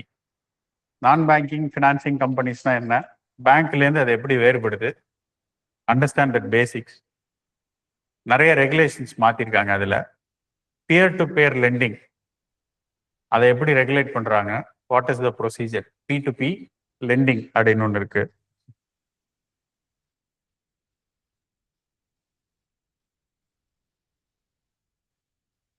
Sagarmala ஸ்கீமை பொறுத்த வரைக்கும் இப்போதைக்கு கரண்டா ரொம்ப முக்கியமான ஒரு விஷயம், சாகர்மாலாவோட பிரைமரி அப்ஜெக்டிவ்ல ஒன்று India Middle East economic corridor ocean மூலயமா கொண்டு வரதுக்கு பிளான் பண்ணும். மிடில் ஈஸ்ட் என்ன கண்டிஷன்ல இருக்குன்னு இப்போ உங்களுக்கு தெரியும். பல பேருக்கு இங்க ஹாஸ்டல் சாப்பாடே கிடையாது. காரணம் மிடில் ஈஸ்ட் தான். ஓகேவா? ஸோ அப்போ இதுவும் டாபிக்ல இருக்கு. சாகர்மாலான்னு வந்துருச்சுன்னா India Middle East economic corridor that has to be achieved by. இப்ப நிறைய எக்கனாமிக் காரிடார் இருக்கு, இது ஓஷன் வழியா. சாகர்மாலா ப்ராஜெக்டோட ஒரு அப்ஜெக்டிவா அதுவும் இருக்கு.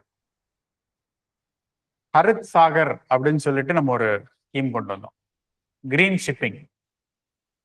இது எல்லாமே சாகர்மாலாவோட integrated. Harit Sagar, HARIT, Harit Sagar. Ocean waste எல்லாம் வெல்த்தா கன்வெர்ட் பண்றது, அதுதான் அப்ஜெக்டிவ், வேற ஒன்றும் இல்லை.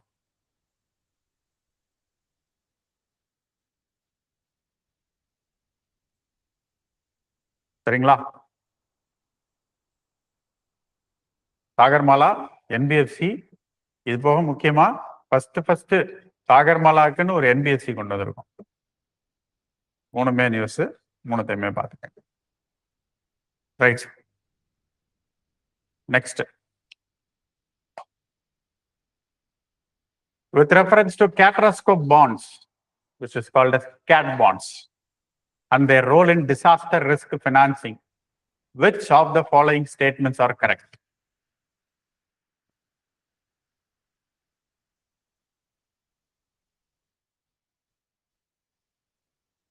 These are high-yielding debt instruments designed to raise money for companies in their insurance industry in the event of natural disaster. ஒரு நேச்சுரல் டிசாஸ்டர் அப்ப ஹை ஈல்டு டெப்ட் இன்ஸ்ட்ருமெண்ட்ஸ்னு mention பண்ணிருக்கோம். டிசைன் டு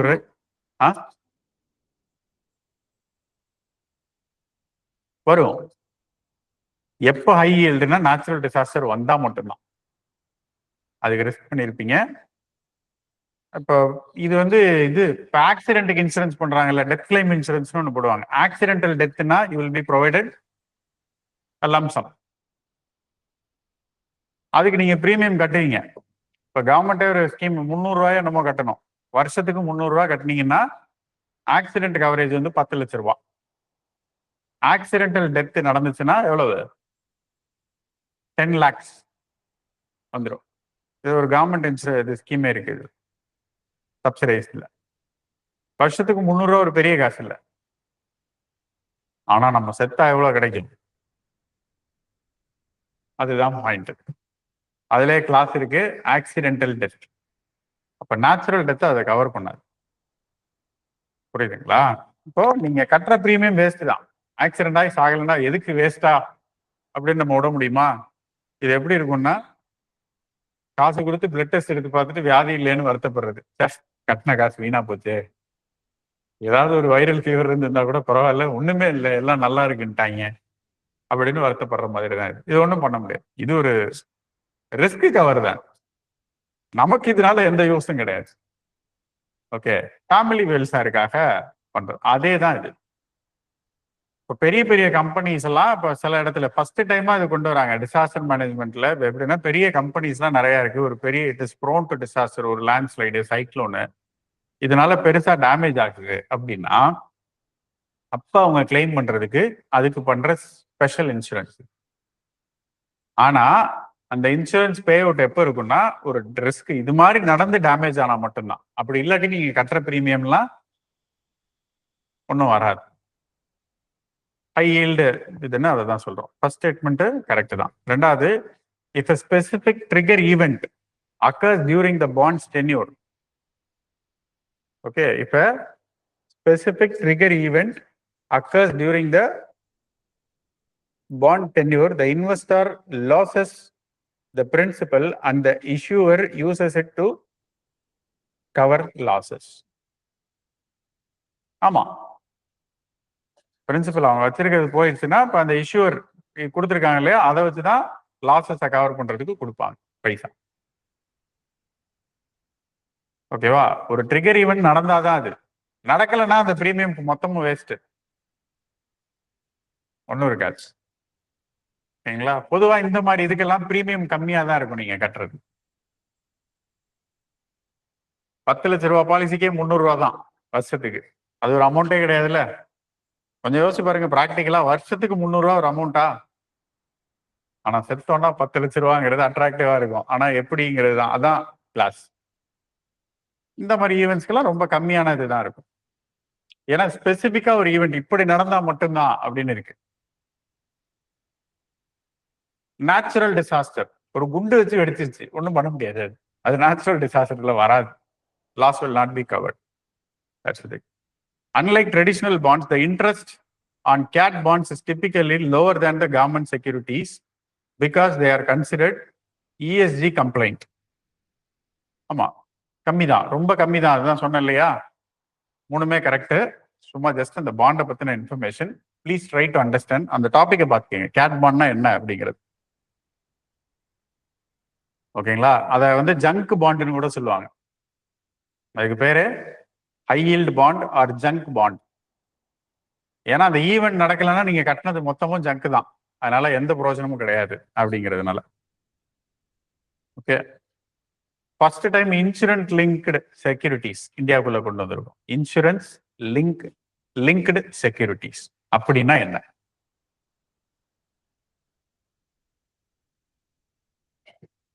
இது பாண்டு, நல்லா ஞாபகம் வச்சுக்கோங்க. நம்ம ஒரு இன்சூரன்ஸ் ஸ்கீமா போடல. இது என்னது? பாண்டு. கேட் பாண்ட்ஸ் தானே சொன்னோம். அப்ப பே அவுட் பண்ண போறது யாரு? மார்க்கெட். ஓகேங்களா? ஃபார் த ஃபர்ஸ்ட் டைம் இன்சூரன்ஸை செக்யூரிட்டியோட லிங்க் பண்ணியிருக்கோம். ஸோ அப்போ ரிஸ்க், இப்போ சாதாரணமாக இப்போ நேஷனல் இன்சூரன்ஸ்ல என் வண்டிக்கு இன்சூரன்ஸ் கிளைம் பண்ணியிருக்கேன், ஆக்சிடென்ட்னா பே பண்ண போறது யாரு? நான் எந்த கம்பெனியில இன்சூரன்ஸ் பண்ணியிருக்கேனோ அவங்க தான் எனக்கு பே பண்ணுவாங்க. இந்த கேஸ்ல அவங்க பண்ண மாட்டாங்க. கவர்மெண்ட்டும் பொறுப்பெடுத்துக்காது, இன்சூரன்ஸ் கம்பெனியும் எடுத்துக்காது, கேபிட்டல் மார்க்கெட் எடுத்துக்குது. ஓகேங்களா, அதுலேருந்து பே பண்ணணும் அப்படிங்கிறது தான் கணக்கு. ஸோ ப்ரொவிஷன்ஸ் கொஞ்சம் டிஃப்ரெண்ட். சரிங்களா, ஸோ அதனால தான் இது நியூஸ்ல இருந்துச்சு. So that was the last question. இந்த 5 மாசத்துல முக்கியமா பார்த்தது இது இல்லாம நிறைய கேஸ் இருக்காங்க. Other topics to study are பார்த்துக்கிறதுக்கு அப்படின்னு என் கண்ணில் தென்பட்டது.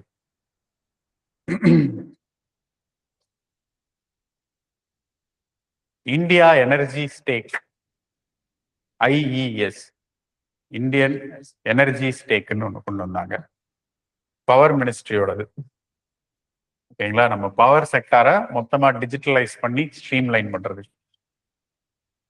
Real time coordination in generation, distribution, consumption இதெல்லாம் கொண்டு வர்றது. நமக்கு நெட் ஜீரோ கோல்ஸ் நிறைய இருக்கு இல்லையா, அது எல்லாத்தையும் ரெகுலேட் பண்றதுக்கு, இந்த வேஸ்ட் எனர்ஜி வேஸ்ட் பண்ணாம இருக்கிறதுக்கு, low cost production, green production இதெல்லாம் பண்றதுக்காக கொண்டு வந்தது இந்தியா எனர்ஜி ஸ்டேக். அப்புறம் NIIF, national infrastructure institutional framework, NIIF. இது வந்து ஒரு investment platform, government angered investment platform NIIF.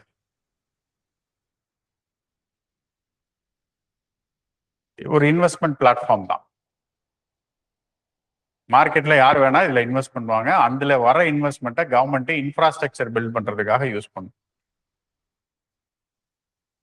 ஓகேங்களா, அதாவது முக்கியமான ஸ்ட்ராட்டஜிக் செக்டார்ல இன்வெஸ்ட்மெண்ட் பண்றதுக்காக. அதாவது இதுல இப்ப கவர்மெண்ட் பிளாட்ஃபார்ம்னு சொல்றோம். ஆக்சுவலி பாத்தீங்கன்னா இதுல 49% ஓனர்ஷிப் கவர்மெண்ட் வச்சிருக்கும், 51% வந்து பிரைவேட்.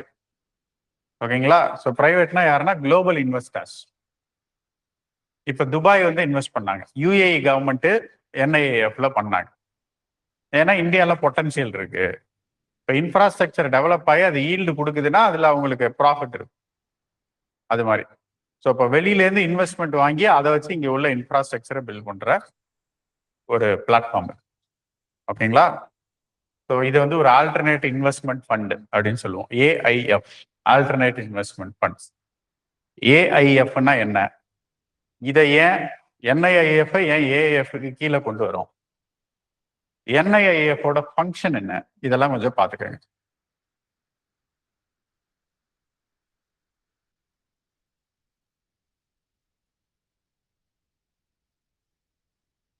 அடுத்தது இன்டர்நேஷனல் ஏர் டிரான்ஸ்போர்ட் அத்தாரிட்டி, IATA.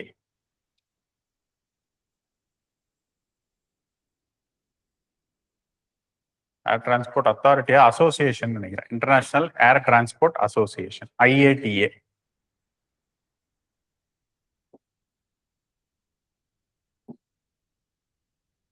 ஓகேங்களா, இது வந்து ஒரு அசோசியேஷன், அவ்வளவுதான், ட்ரேட் அசோசியேஷன்.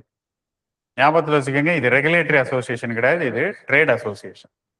உலகம் ஃபுல்லா இருக்கிற ஏர்லைன்ஸோட அசோசியேஷன் மாதிரி அவங்களுக்கான ட்ரேட், ஏர்லைன்ஸ்ல என்ன மாதிரியான அட்வான்ஸ்மெண்ட்ஸ் கொண்டு வருது, அது ஜென்ரலா நீங்க அதுல தெரிஞ்சுக்க வேண்டியது. IATயோட அப்ஜெக்டிவ் என்ன, ஃபங்க்ஷன்ஸ் என்ன பாத்துக்க. இது எதோட கன்ஃபியூஸ் ஆகும்னா ICAOன்னு ஒண்ணு இருக்கு. ICAOங்கிறது international civil aviation organisation. International civil aviation organisation, அது ICAO.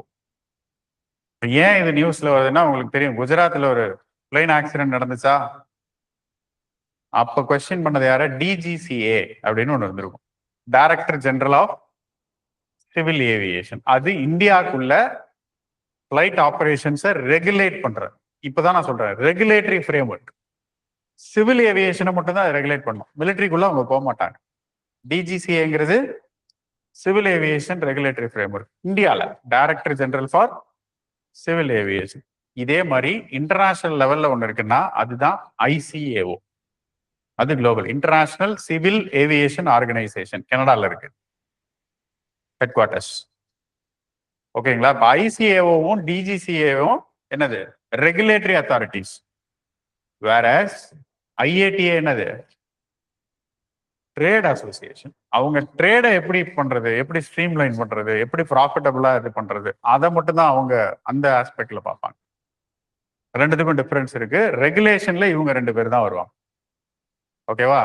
நம்ம அகமதாபாத்ல நடந்த பிளேன் கிராஷ் இல்லாம நிறைய நடந்துருச்சு, நிறைய நியூஸ் இருந்துச்சு. இப்போ அந்த காரணங்களால இந்த அத்தாரிட்டிஸ் இப்போ இதெல்லாம் ஃபெயிலியரா, டிஜிசி என்ன பண்ணுச்சுன்னு நிறைய கொஸ்டின்ஸ் வந்துச்சு. ஓகேவா? அப்ப இவங்களோட அஜெண்டா என்ன, இவங்க என்ன ரெகுலேட் பண்றாங்க, ஃபங்க்ஷன்ஸ் என்ன, என்ன பண்ணணும் அப்படிங்கிறது தான்.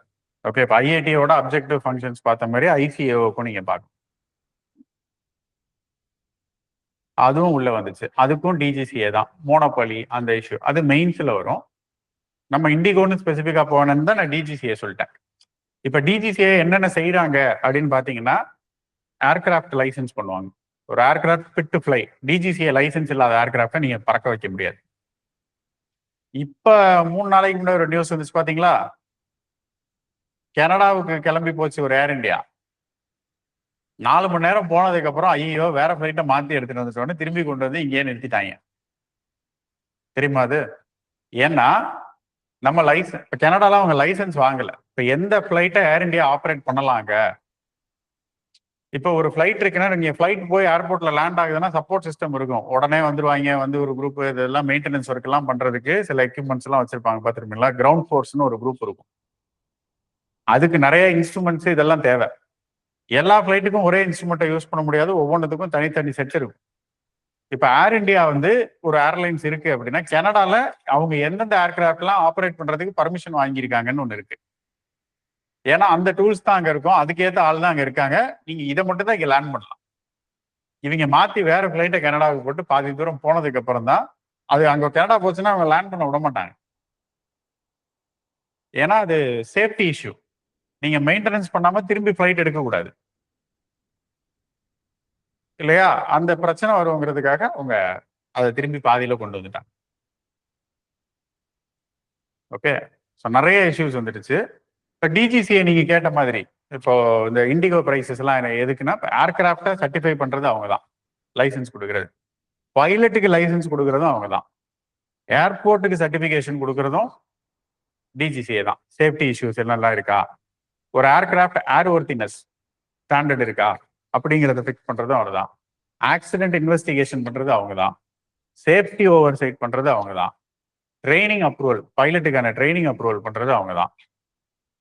இந்தியா சார்பா ஐசிஏவோட கோஆர்டினேட் பண்ணி எல்லா வேலையும் பார்க்கறது அவங்க தான். புரியுதுங்களா? அப்போ புதுசா லைசன்ஸ் கொடுக்க வேண்டியது யாரு? டிஜிசிஏ தான் பண்ணணும். மினிஸ்ட்ரி ஆஃப் சிவில் ஏவியேஷன் அப்ரூவலோட இவங்க கொடுக்கணும். மோனோபொலி தான் இஷ்யூ. இப்போ ஒரு காலத்துல பாத்தீங்கன்னா ஸ்பைஸ் ஜெட் இருந்துச்சு, இண்டிகோ இருந்துச்சு, ஜெட் ஏர்லைன்ஸ் இருந்துச்சு, கிங்ஃபிஷர் இருந்துச்சு, கோ ஏர்வேஸ்னு ஒன்று இருந்துச்சு. கிட்டத்தட்ட ஒரு 12 ஏர்லைன்ஸ் இருந்துச்சு. இப்ப எங்க பார்த்தாலும் மோனோபோலி ஒரே ஒரு ஏர்லைன்ஸ் தான் ஓடுது, இண்டிகோ. அவன் வச்சதுதான் சட்டம்னு ஓடுது. ஓகேவா? அவங்க பண்ணது ஆக்சுவலி ஃப்ராட் தானே இண்டிகோ பண்ணது.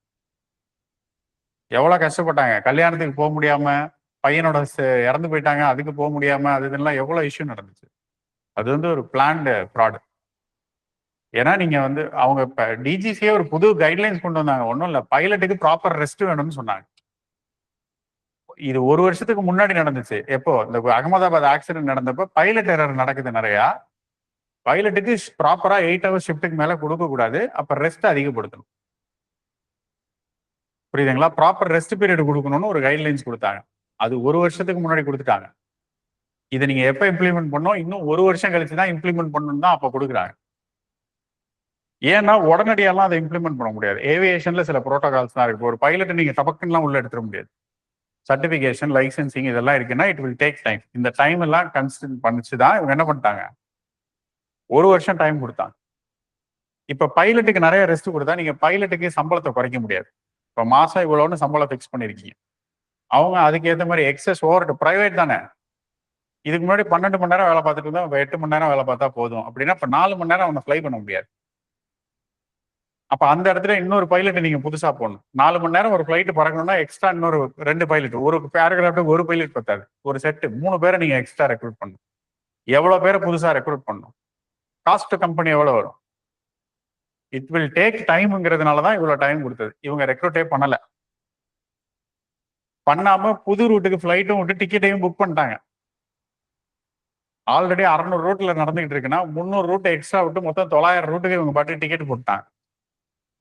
போட்டுட்டு சாரி, இப்ப இந்த டேட், இந்த கட் ஆஃப் டேட் இன்னையிலேருந்து இது இம்ப்ளிமெண்ட் ஆகுதுங்க. இப்ப 8 மணி நேரம் அப்படின்னா இப்ப இதை என்ன பண்ண முடியும்? பைலட் இல்ல, டியூட்டி இல்ல. இப்ப இது இல்லைன்னா அந்தந்த ஏர்கிராஃப்ட் அவ்வளவுதான். எல்லாம் ஸ்டாண்டர்ட், ஒரே ஏர்லைன் தான் இருக்கு. ஆல்மோஸ்ட் 85% ஸ்டேக் அவங்க மட்டும் தான் வச்சிருக்காங்க. என்ன பண்ண முடியும்? திடீர்னு பைலட் எங்கேருந்து வருவாங்க? ஒண்ணுமே பண்ண முடியல. நாங்க வேணா டிக்கெட் காசை ரிட்டர்ன் பண்ணிடுறோம்னு ரிட்டர்ன் பண்ணிட்டாங்க.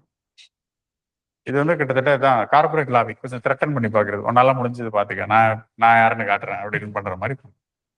அதுக்கப்புறம் தான் பாத்தீங்கன்னா இன்னொரு 3 ஏர்லைனுக்கு பெர்மிஷன் கொடுத்துருப்பாங்க கவர்மெண்ட். மோனோபோலி இருந்தா இருக்கிற பிரச்சனை அது. எந்த ஃபீல்டுலயுமே மோனோபோலி இருந்துச்சுன்னா இட் இஸ் லைக் டிக்டேட்டர்ஷிப்பா தான் இருக்கும். அதுதான் இஷ்யூ. சிலிக்கா ஜெல் இது எக்கனாமில கிடையாது. அது பார்த்தேன், அந்த பாட்டில்ல போட்டு வைக்கிறோம்ல, புது பாட்டில் வாங்கினீங்கன்னா உள்ள அது ஒரு இஷ்யூ வந்துச்சு. ஒரு குட்டி பாக்கெட் கிடக்கும், வெள்ளை பாக்கெட், அது நியூஸ்ல இருந்துச்சு. நான் டாக்ஸிக் தான், மாய்ஸ்சர் அப்சர்வ் பண்ணி ட்ரையா உள்ள வைக்கிறதுக்கு. சிலிக்கா வந்து inert gel, silicon di oxide தான் இருக்கும், SiO2 அதுக்குள்ள. ஓகேங்களா? அதை வச்சு ஒரு இது வந்துருச்சு. ஏன்னா வெறும் சிலிக்கா ஜெல்லா போடுற வரைக்கும் பிரச்சனை கிடையாது. அது இனர்ட், எது கூட ரியாக்ட் பண்ணாது, உங்களுக்கு பெருசா கண்டாமினேட் பண்ணாது, எந்த ப்ராப்ளமும் வராது. ஆனா சில இடங்கள்ல கோபால்ட் குளோரைடு அது உள்ள கலந்துருக்கு. அது toxic, highly toxic, it is dangerous. Cobalt chloride.